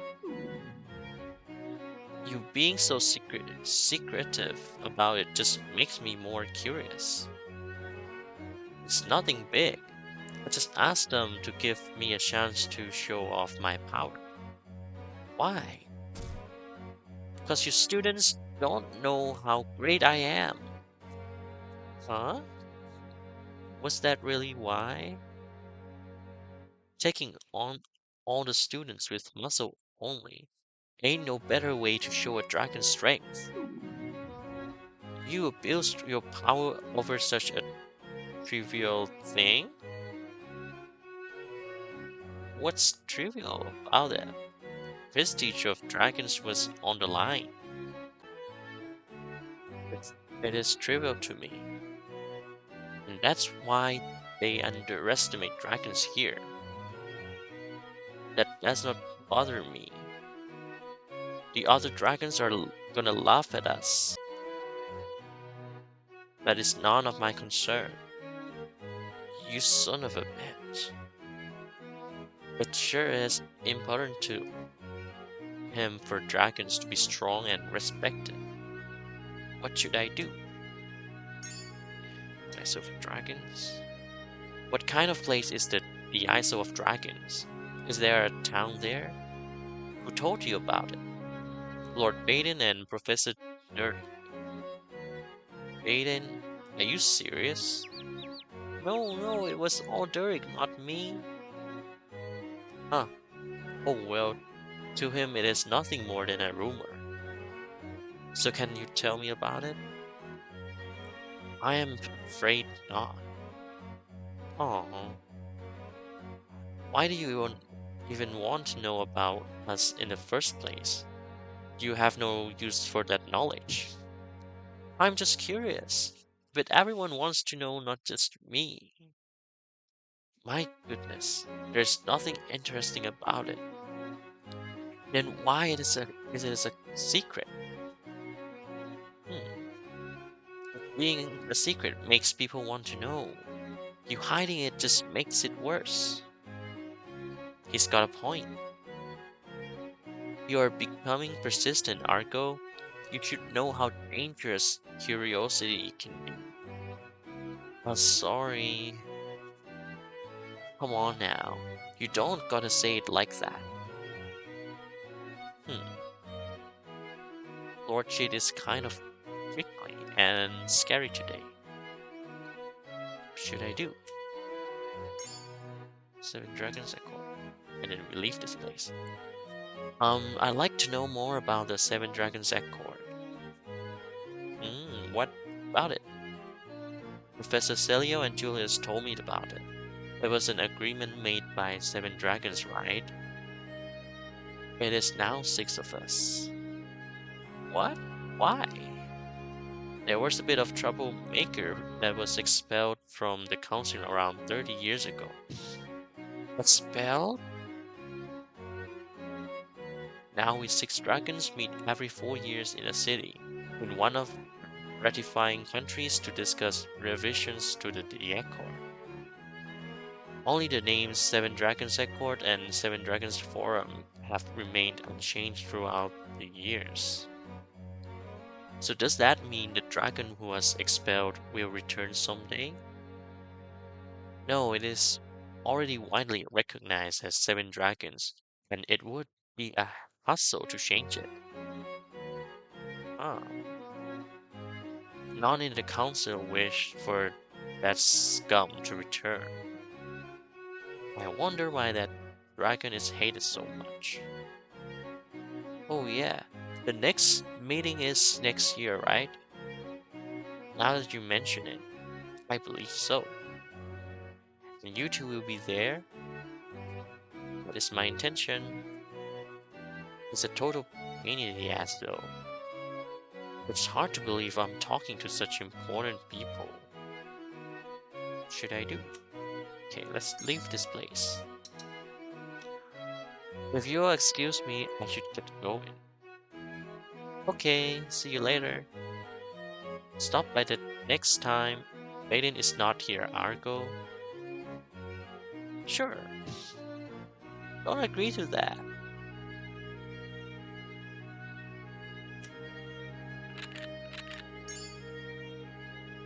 Okay, so next one I think I'm going to beach.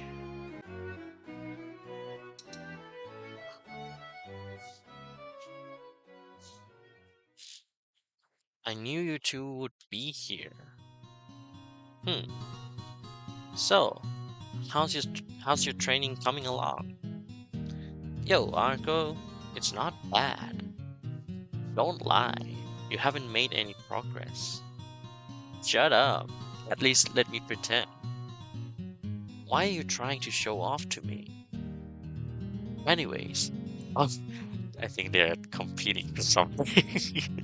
Anyways, I was totally surprised he already knew about this place when I was showing him around.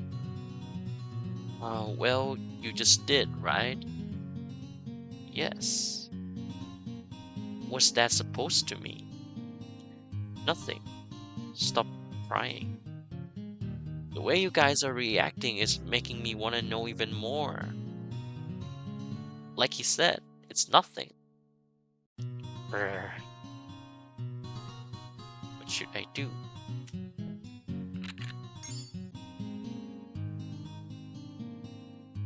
Let's ask about the training.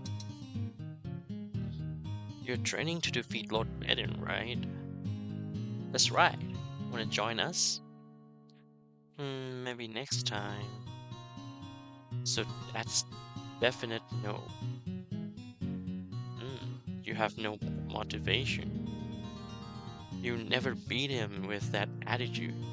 Now in 100 years, not in 100 years. I don't think I ever could meet.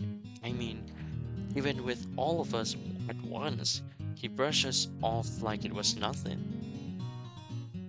That's why I want to beat him so bad. Ever the optimist. The meathead is right. Of course, a dragon is going to be strong, so you can't let every little setback deter you. Who you calling a meathead? Sounds like something Oscar would say. I guess I understand why Grant wants to beat him so bad. But what about you, Theo? It's not every day you get an opportunity to take down a dragon. You will make it for a good experience. That's an experience I could do without. Besides, I imagine it would be the best feeling in the world to knock someone who thinks much too highly of himself down a few pegs. His motives seem skewed. You go convince Oscar to join us while me and Theo come up with a plan. We need all the strength we can get. I'll try. Where is he? He's talking to Professor Celio about his next book in their library.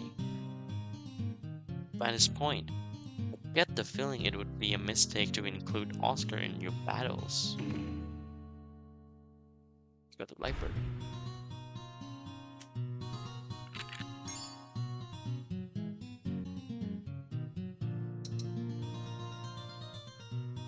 Lord Baden is ridiculously strong, and we only saw a fraction of his true strength.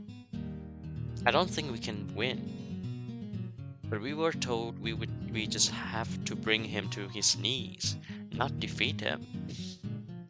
What? We were? Don't tell me you forgot. Wahaha. And here I was ready to knock them senseless. You're such a buffoon. What did you say? Sorry, Grant. I agree. Hey, Argo, go find out what Lord Bennett's weak point is. Huh? Why me? We all gotta work together. Ah, you're useless in combat. Why not at least make yourself useful in espionage? Espionage. Espionage. Well, it's true I am useless in combat. Come on, please. I guess I'll give it a try. Don't reply in such a lukewarm way. I don't care how much you try, results are all that matters. Fine, fine. Lord Baden's weak point, huh? You got weak point.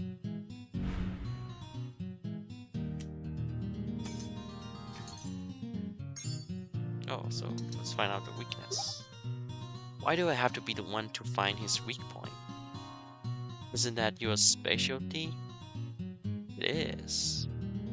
What? You think so? When it comes to finding a weak point or gathering information, you must get to know a person first. I see. If you can get even Theo to warm up to you, it should be no problem. True. Hey, who the hell do you think I am? Well, Lord Baden is easier to get along with than you. You mean I'm at a higher level at something than even a dragon? Take that as a compliment. That's not what I meant. Go find whatever weaknesses you can. I'll develop a strategy around them. I'll try. No, but do dragons even have weak points?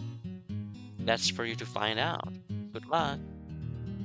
They're living beings too, so there must be something they are averse to. How about a kick in the balls? How crude. It's just an example. I mean, all men got them right, so dragons should too. Dragons have testicles? Oh, well, aren't you lucky? I've taken several baths with Lord Cheat and Lord Baden, and it didn't look like they did. Seriously? So Operation Kick Them in the Balls is a no-go. Don't tell me Lord Cheat and Lord Baden are girls. You're truly an idiot. Theo is appalled. Okay, so let's leave them for now. I have to get going soon. Later, I'll go stop wandering around and do some training for once. Okay.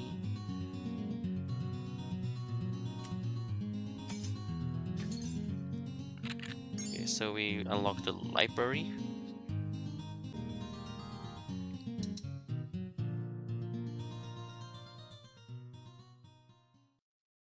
Ah, so it's Oscar and Professor Celio. Oh, Argo? Hello. Are you coaching him on writing again? Today I'm giving a final review rather than coaching. His draft will be sent for a mystery genre prize. Mystery?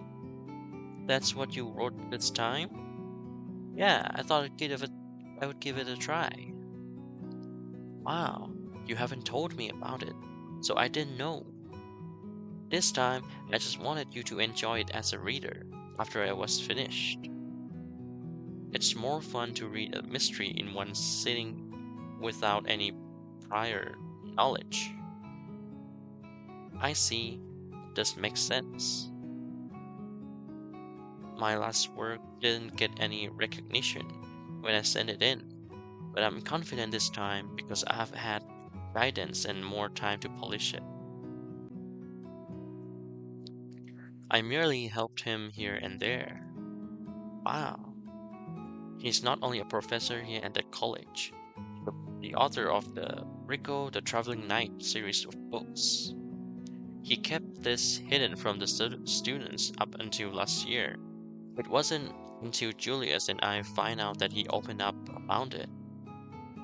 Because of that, he has earned a great deal of admiration of those of us who have read the series. Marco, are you taking another stroll through through the college? Yep, like I always do. I find that impressive. It's no wonder you're the best at building relationships with others. Hey, I'm not that good at it though. I wouldn't say that. We all have different strengths. You just need to focus on what you're best at. I will, Professor. That's right. It's one of the Knights College's most important principles. One should develop their strengths. Knights cross borders as part of their duties, so it's best to deepen our connections with students from another country while we have the chance. But you have other skills to develop. You should focus those first. This is the college's educational policy. That's why I'm able to enjoy my time without worries, even though I'm not much of an academic or fencer. What should I do? First, you said it's a mystery, right? What exactly is it about? Huh, I'd rather you read it when it's done. Just a little description would be okay, wouldn't it? I guess. The Kraken's Labyrinth is the title. Ooh, sounds mysterious. Well, at least the labyrinth part does. Maybe not the Kraken part. What's the plot? Um, 8 detectives are invited to a luxury cruise ship. They are all world renowned. 8 detectives? That's a lot. What does it have to do with the Kraken? Because it has eight legs? And you catch that? You're very perceptive when it comes to the sea. I don't know much about the Kraken, though. It's an octopus monster, right? Correct. Anyways, they don't know who invited them. Whoever did gave them a single objective: work together to solve a certain case from the past. In other words, the person needs those eight, eight detectives in order to solve it. That's right. Then, with previously undisclosed information about that case provided to them by the inviter, the 8 detectives begin their deductions. Well, they're detectives. I'm sure they would be chomping at the bit to solve it if someone gave them secret info. They each present their nice theories, and new hypotheses keep coming up. But then one of the detectives is killed. That's how the story goes. Oh, sounds interesting. There's bound to be some death when a bunch of detectives are gathered in one spot. Give it a read once it's finished. You got it. I can't wait to find out the meaning of the title and what happens next. The novel.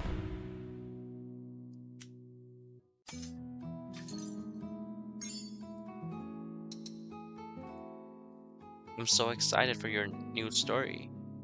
I'll have to do my best for my eager readers. I know the feeling all too well. Professor Celio, we're waiting for more Rico too. I know. It's been a while since he finished writing the series. He said that once he stopped traveling, he no longer had any inspiration. That's why he ended it. But as someone who loved Rico the Traveling Knight, I still hold on to the hope that he will start writing again. It doesn't have to be the same series either. I want him to write something new. However, I can only imagine how difficult it would be for Jocko being both the nice college president and an author. I'll write again if I think of something. But for now, I am more interested in watching my students grow. Professor. And Oscar shows much more potential than myself. I'm sure he'll write something better than my work. Thank you. I won't let you down. Oscar looks like he has mixed feelings. I'm sure he's delighted to be praised by his beloved author. But at the same time, I'm even more sure he wanted that to be something he was always working toward. Praise.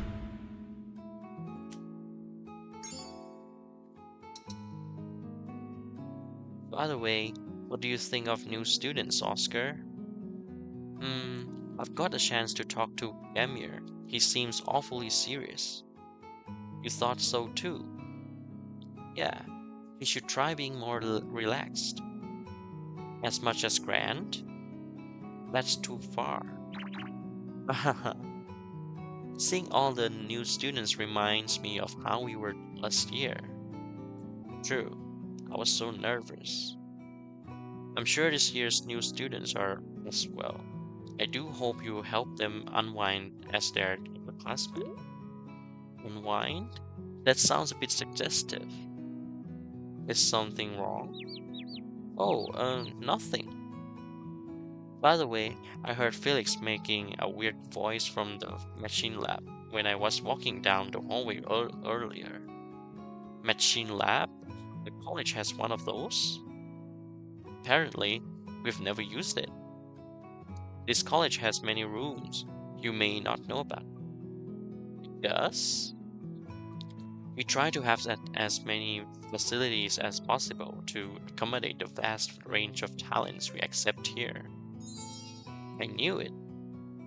The machine lab is mainly used by Felix. I'm a bit concerned about that strange voice he was making though. Argo, can you please check on him for me?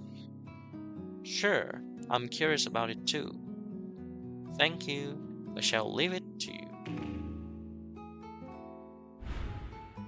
Okay, let's leave them. I'll be leaving then. See you later, Argo. Don't forget to review my lectures. I won't.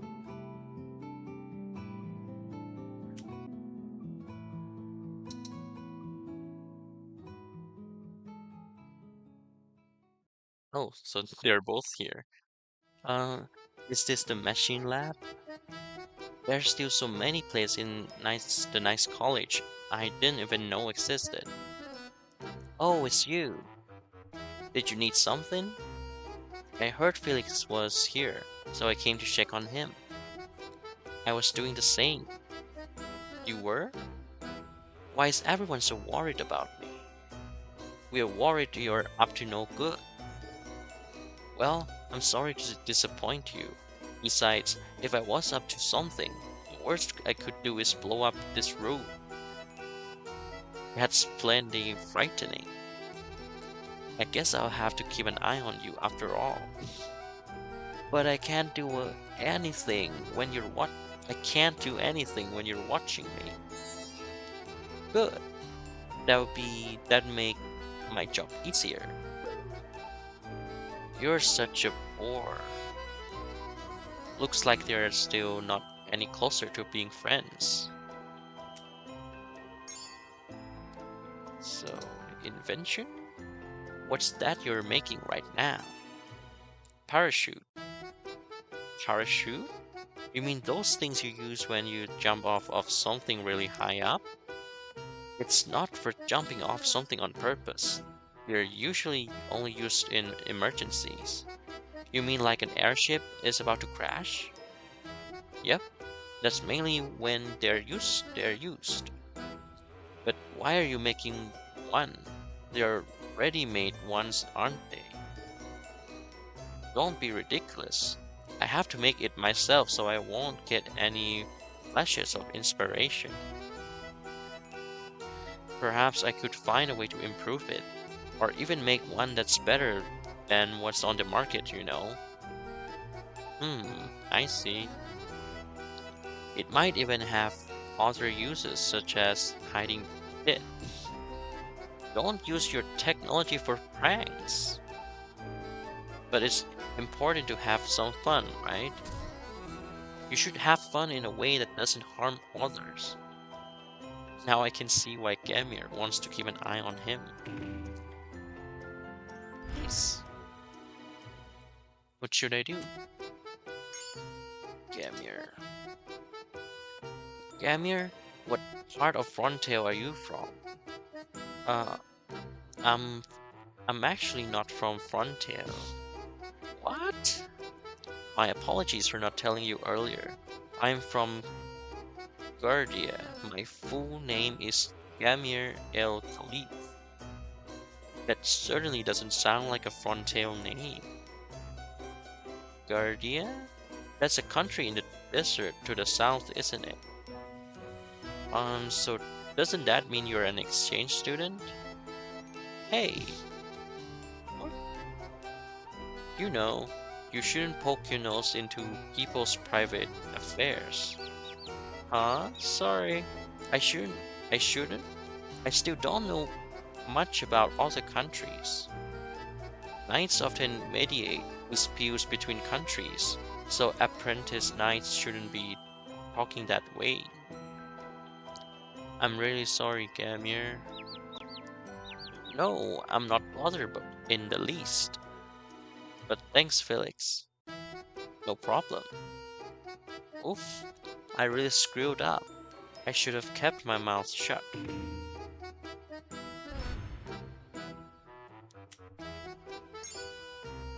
Felix.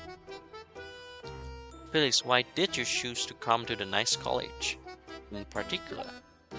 Hmm, what do you mean by that? Harshrek has a nice college too, doesn't it? Why did you want to be an exchange student instead? Um, well, there are several reasons. One of them being I want to see Frontiers technology. For example, there are many, but shipbuilding would be one of them. Harshrek has no experience in that regard. Makes sense. Frontier would be good at it, being a coastal country.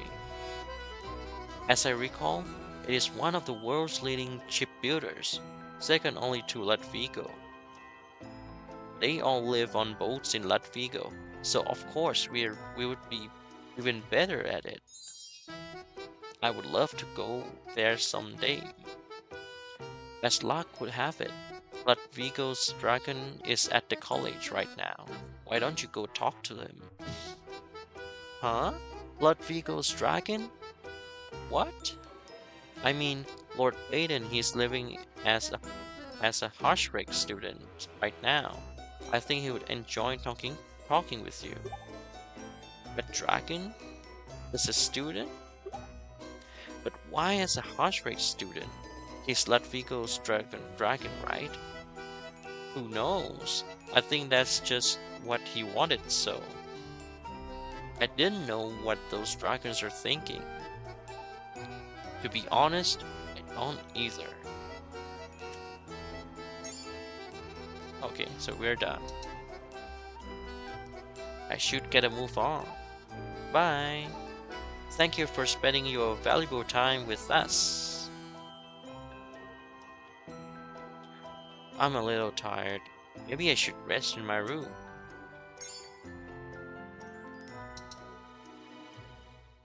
Stop. stop walking and return to your room?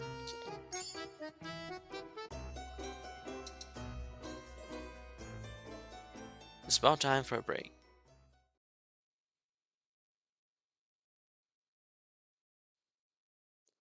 Oh, that's right. I was going to ask Professor Celio some questions about his lecture on romance before I go back to my room.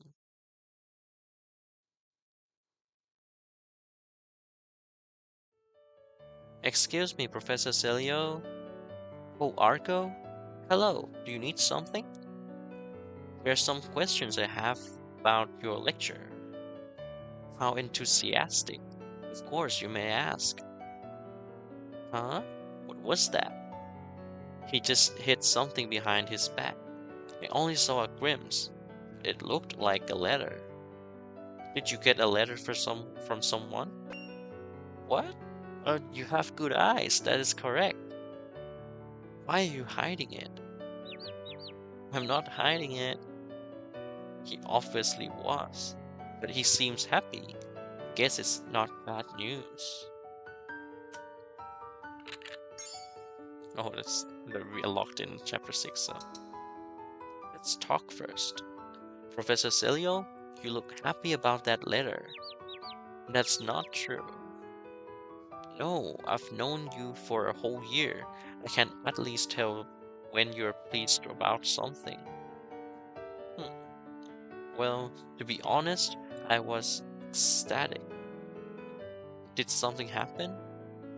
I got a letter from the captain saying he'll be returning to the Knights College soon. Captain?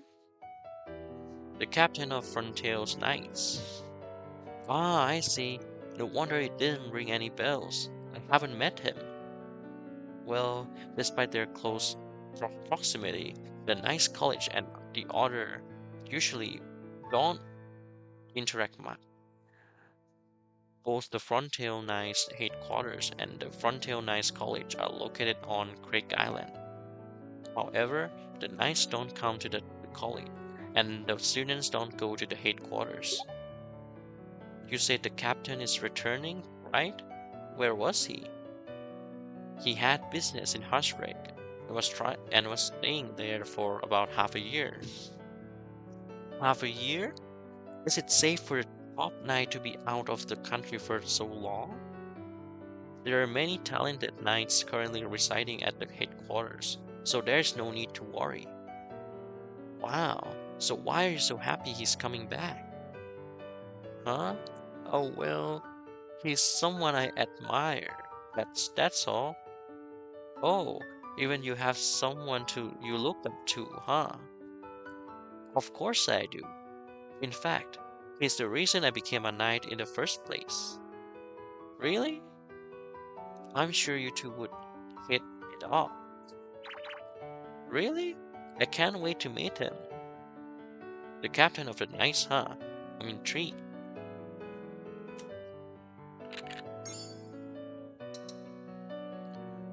After talking to you and Julius yesterday, I've been thinking more about my future. Please don't fret about it too much. You're still only in the second year. But I don't know if I can be like Julius 2 years from now. That is definitely something you don't need to be concerned about. Julius is special. Special? He's by far the most talented student in his grade. No, the most talented students I've ever seen. Really? Not only his physical condition and combat skills incredible, he's highly motivated, ambitious, and has a noble spirit. His qualities as a knight are unquestionable.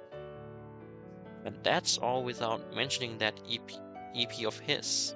Speaking as the college student, he is, quite frankly, almost too gifted. No doubt about that. Julius has an exceptional strong EP that allows him to manipulate his opponents with just the sound of his voice. He is nearly invincible in one-on-one combat. Even Theo, the most skilled student in our grade, was easily overpowered by him. The particularly troublesome part is that he can freely control you. I've had quite a few difficult experiences myself of it. Well, that makes him someone to look up to. Try to always keep his example in mind. No knight candidate this close to graduating has had expectations as high as he does. Wow, he's incredible. But his sense of justice is perhaps a bit too strong. Speaking for myself, I would like to see him ease up some. You mean when we snuck in here? That is one example, yes.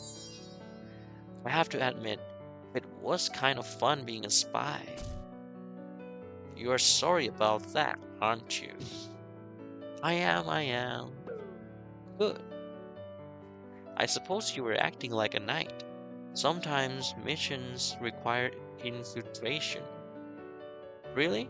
So it could be seen as some sort of training or test? In that regard, you two failed when I found out. We certainly did. Please try not to get caught if you're sneaking around. Worst case scenario, you might be killed if you're in enemy territory. Got it. You won't even know I'm here next time. My room is not to be used for practice.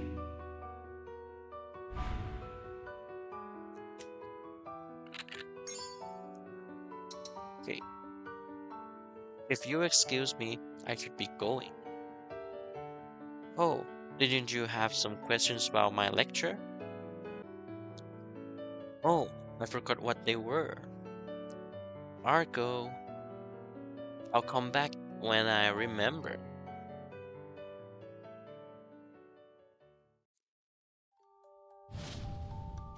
Last time. So, who are our choices? Oh, there, two. So I'm gonna do all of them again. Let's go with Paul first. All because we promised him. I promised Paul I would invite him.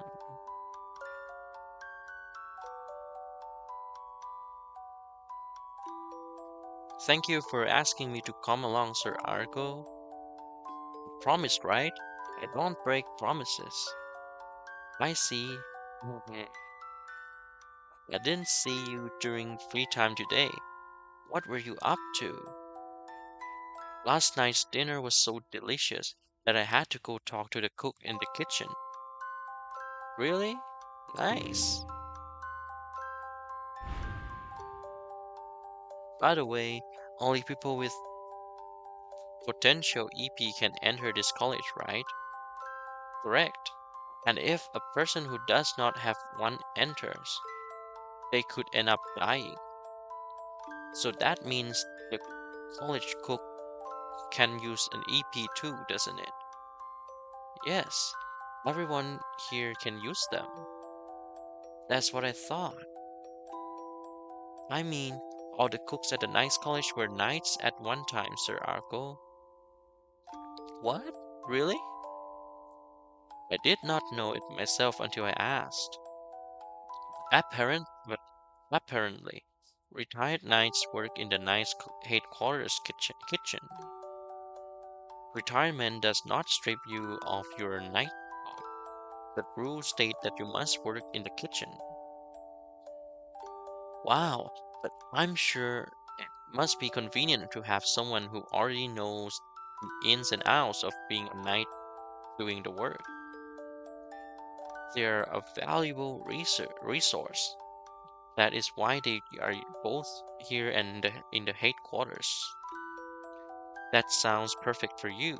After you retire, you get to be a cook. Yes, assuming nothing happens to me. Oh, damn it. I just brought this conversation on to a screeching halt. Me and my big mouth. Sorry, Paul. Do not apologize. It was my fault for reacting the way I did. I'll find it. A way for you to grow old with everyone else. Thank you, Argo. Someday, we will be able to talk about our dreams for the future with smiles.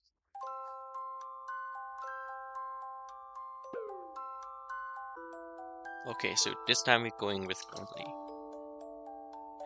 How about Gran? Oh no, Paul is mad at us. Oh, where are you going, Sir Argo? Hmm? I asked Gran to take a bus with me. Oh no, poor Paul. A bus? Yeah. He doesn't like hot water, so I'll probably be back soon. I see. See you later, Argo. I'll be back. Oh, he's sad now. Poor Paul. We got a strategy coming along. Really? You think you'll beat Lord Bannon during the next training class? I'm guessing we still got a 10% chance of winning. Oh, it doesn't sound very confident for you. What are you talking about? Those are pretty good odds against a monster like him. You're surprisingly okay with that? Can you blame me after that show of power? It was enough to wear down your confidence? I'm not dumb enough to think about I could beat a dragon. But you still intend to win with the way you're calmly evaluating your opponent's abilities. Of course I am. Doesn't matter who I'm up against. Can't let it end with a loss. I'll do whatever it takes to win. There's the Gran I know and love. Oh, what do you mean? That it's more like you to fight an impossible battle. Hey, you know it. Fighting battles you know you're gonna win is boring. Then I'll stick with you. Let's beat Lord Bannon together. Right. That's what I really respect about Gran, but I can't say it out loud.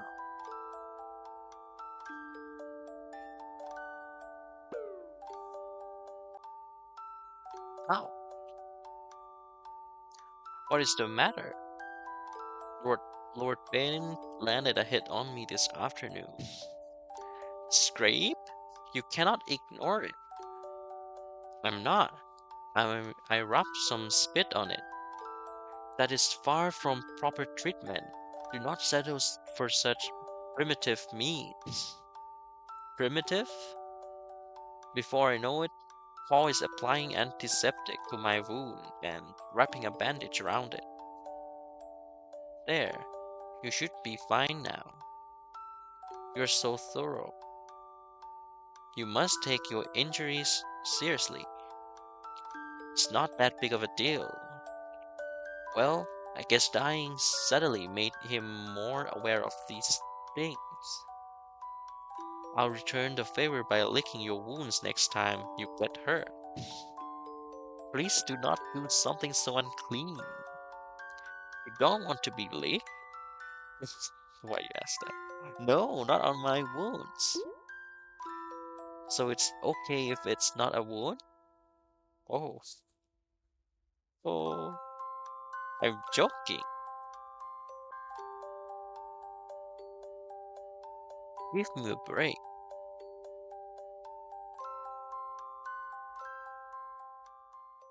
It sure is fun to tease him.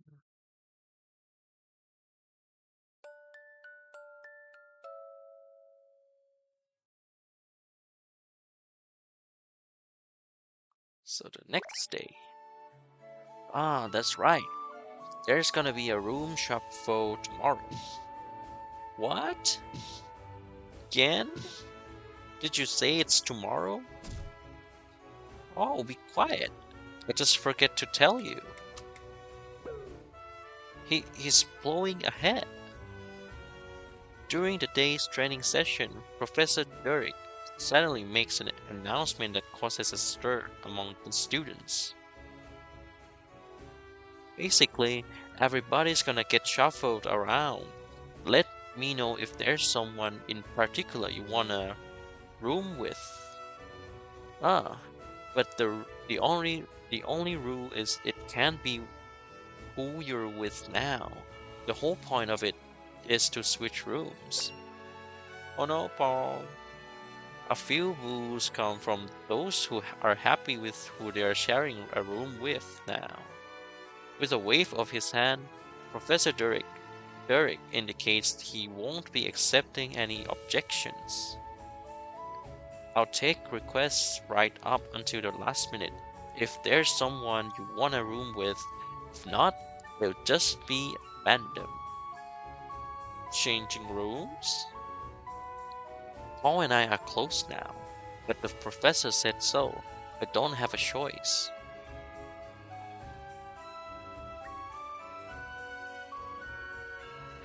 Hey, Argo? Hmm? Come with me. What's with you all of a sudden? Fine.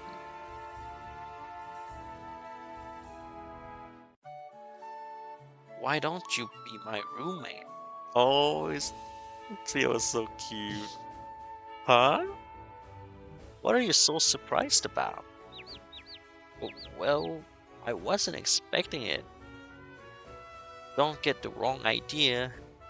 This is just risk mitigation for me. What do you mean? My current roommate is Oscar. Not only is he quiet, but we share some of the same tastes as well. This made him a perfect match. Ah, I see. But now it can't be the same person. If I end up with Granley or Herman, I'll have to put up with snoring again. Oh yeah, Herman has a snoring problem, doesn't he? So I thought I would take the initiative and ask you, since you don't have that issue. So that's what you meant by risk mitigation. What do you say? Don't think it's a bad proposition for you either, being able to share a room with me. He's so full of himself. Well, I'll think about it. Good. Well, I guess he's right about it not being a bad idea. I would be able to avoid any snorers with him.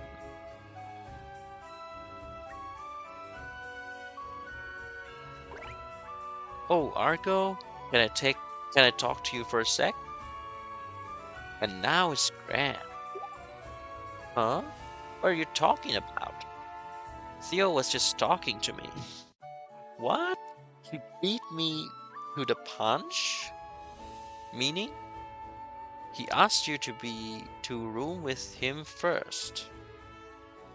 Yep, you're correct. What are you gonna do? Take him up on his offer? Well, I haven't decided yet. Phew. Then you should room with me. Uh, hey, what's that supposed to mean? Oh, well, I remember having to wear earplugs every night. I guess it might have been a loud snore. He guesses it wasn't. It was so annoying. But sharing a room with me has got its perks too. Oh, like what? Come with me. Hmm? Grabbing me by the hand, Gran leads me up a flight of stairs.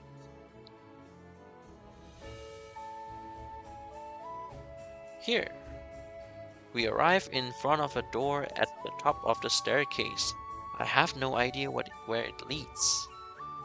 It's usually locked, so I've never been through it.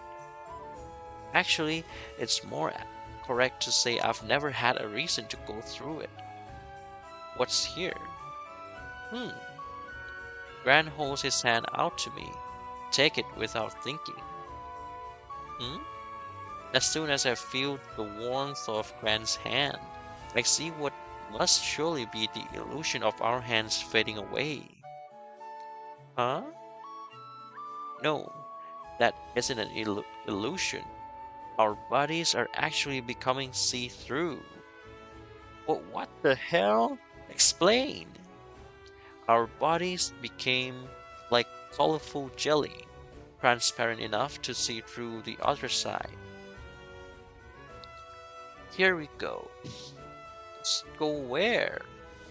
Without explaining anything, Rand starts walking toward the door. When, as if the door doesn't exist at all, Rand's toe slipped right through it. Huh? Oh, he's transparent.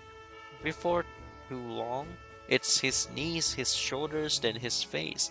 Finally, just the hand holding on to mine enters, completely sucking in Gran. What? Wait, you're freaking me out. Despite my resistance, Brandon pulls me through the door.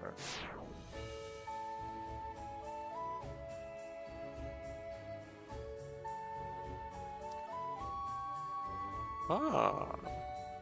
Through the door, there's nothing blocking the view of the sky. It's like we're on the roof. Doesn't seem like there's any use for this space.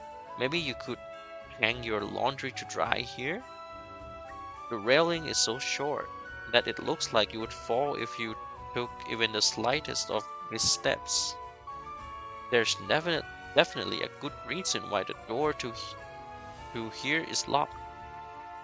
So, what? Sorry.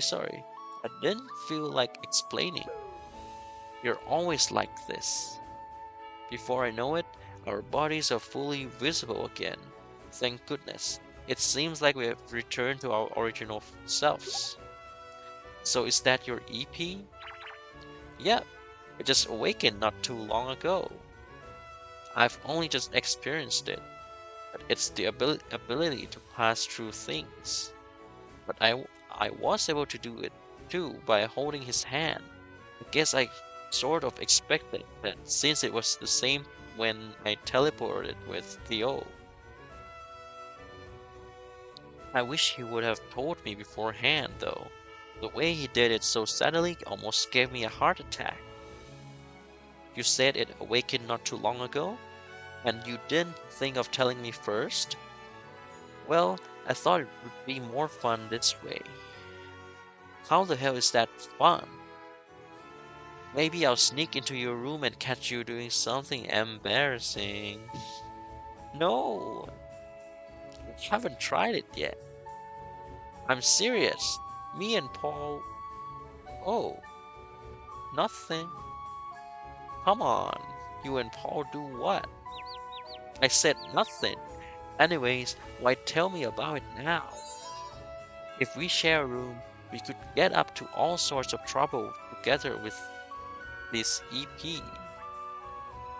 That's all you're going to use it for? It's no use by myself. It's no fun by myself.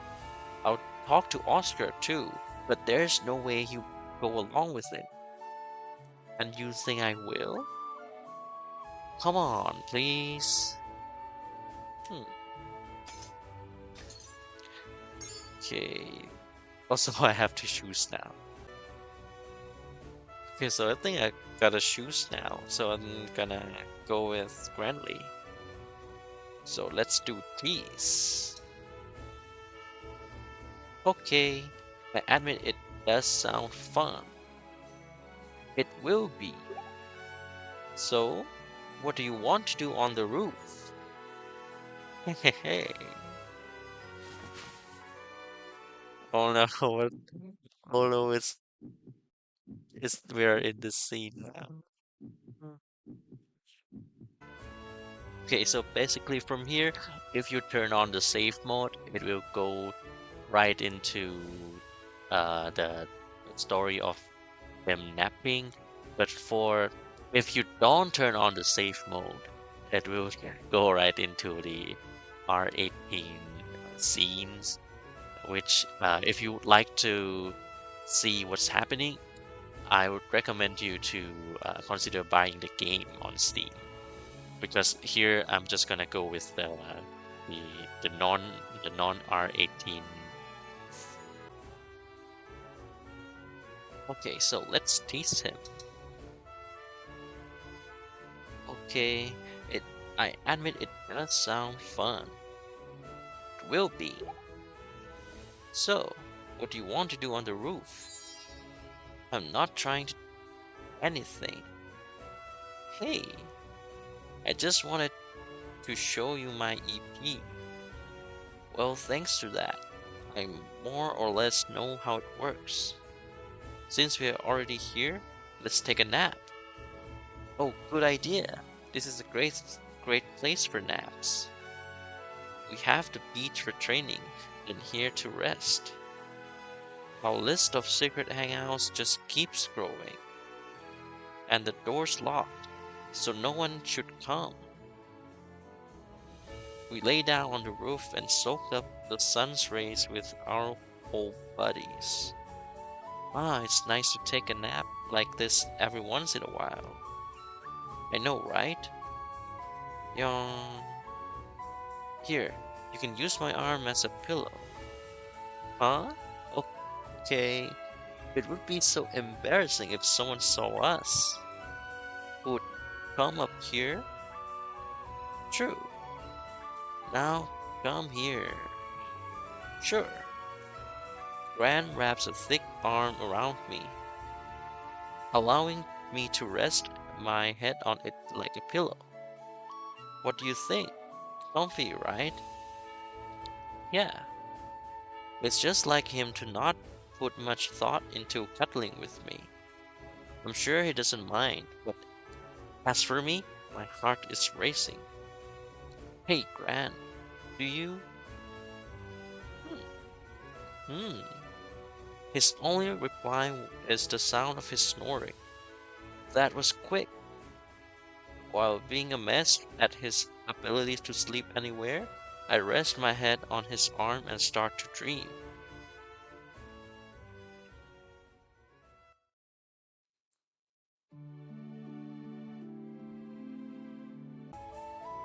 Okay, so in case you don't tease with him, let's see how he will react when if we choose pass.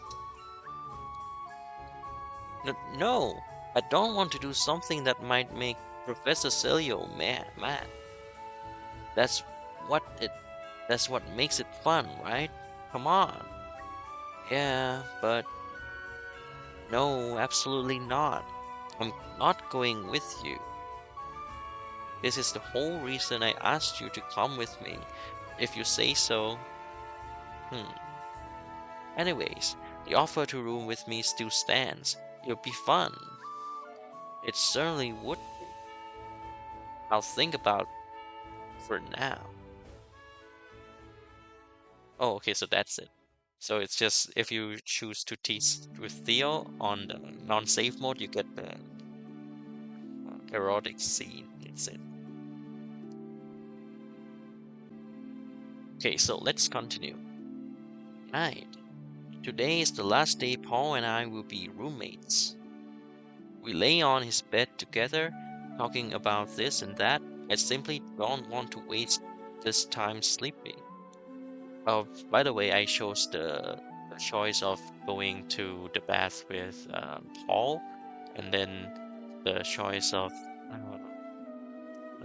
teasing with Theo, with Grandly on the rooftop.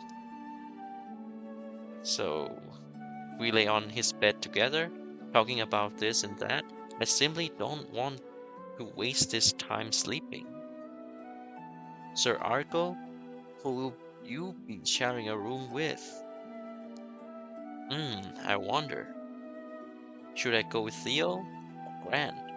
Honestly, I'm still not sure. I want to reciprocate Theo's feelings for inviting me, but I also miss rooming with Grant.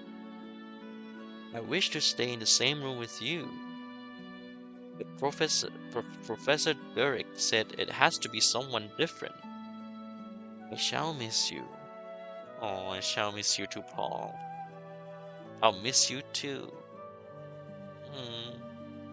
Without either of us initiating it, we turned towards each other and the strong embrace of his arm tells me he wishes from the bottom of his heart that he doesn't want to be separated from me.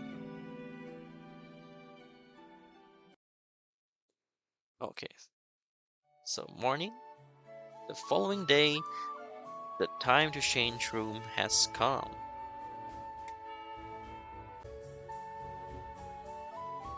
Alright, you guys, today is the day to switch rooms. Just tell me who you wanna be roommates with.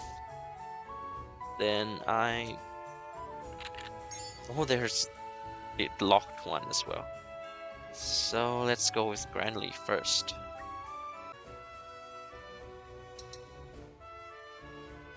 Want to be roommates with Grant. Oh, you must have really enjoyed sharing a room with him. Yay, Grant. Yes, that's what I thought. So, you're turning down my offer? Oh, feels so sad. Sorry.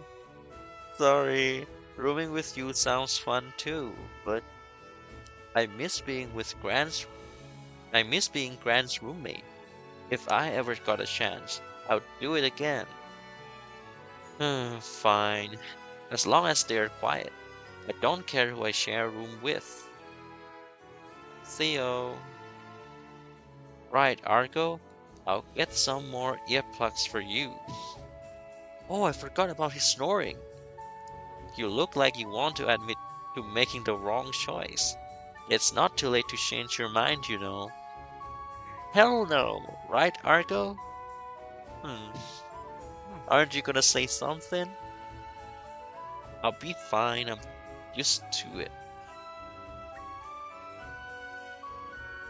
With the room assignment decided, it finally sets in that our second year has begun. True root, our second year.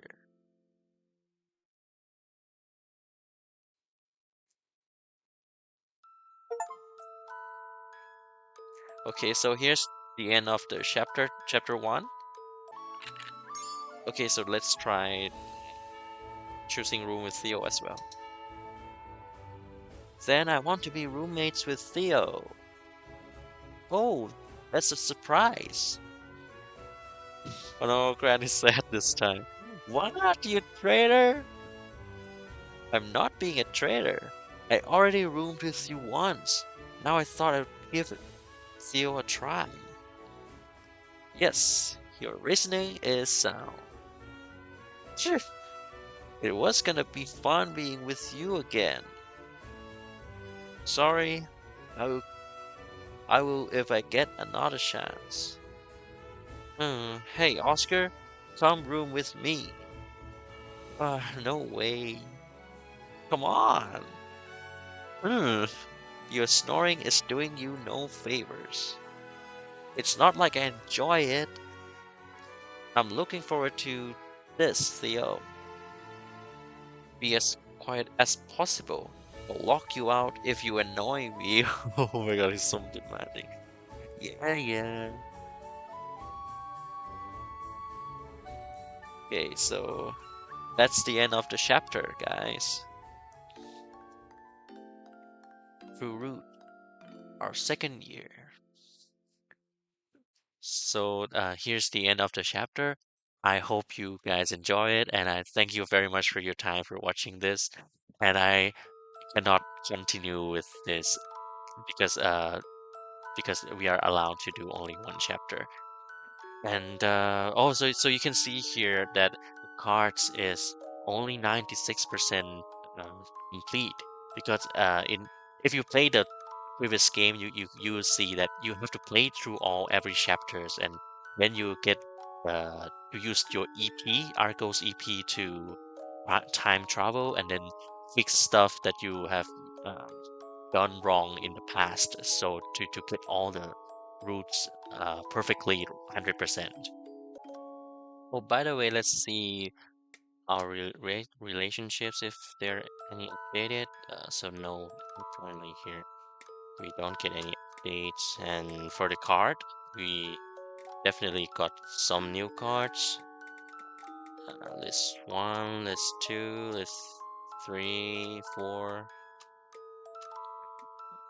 So here are all the cards we got from chapter one. Okay.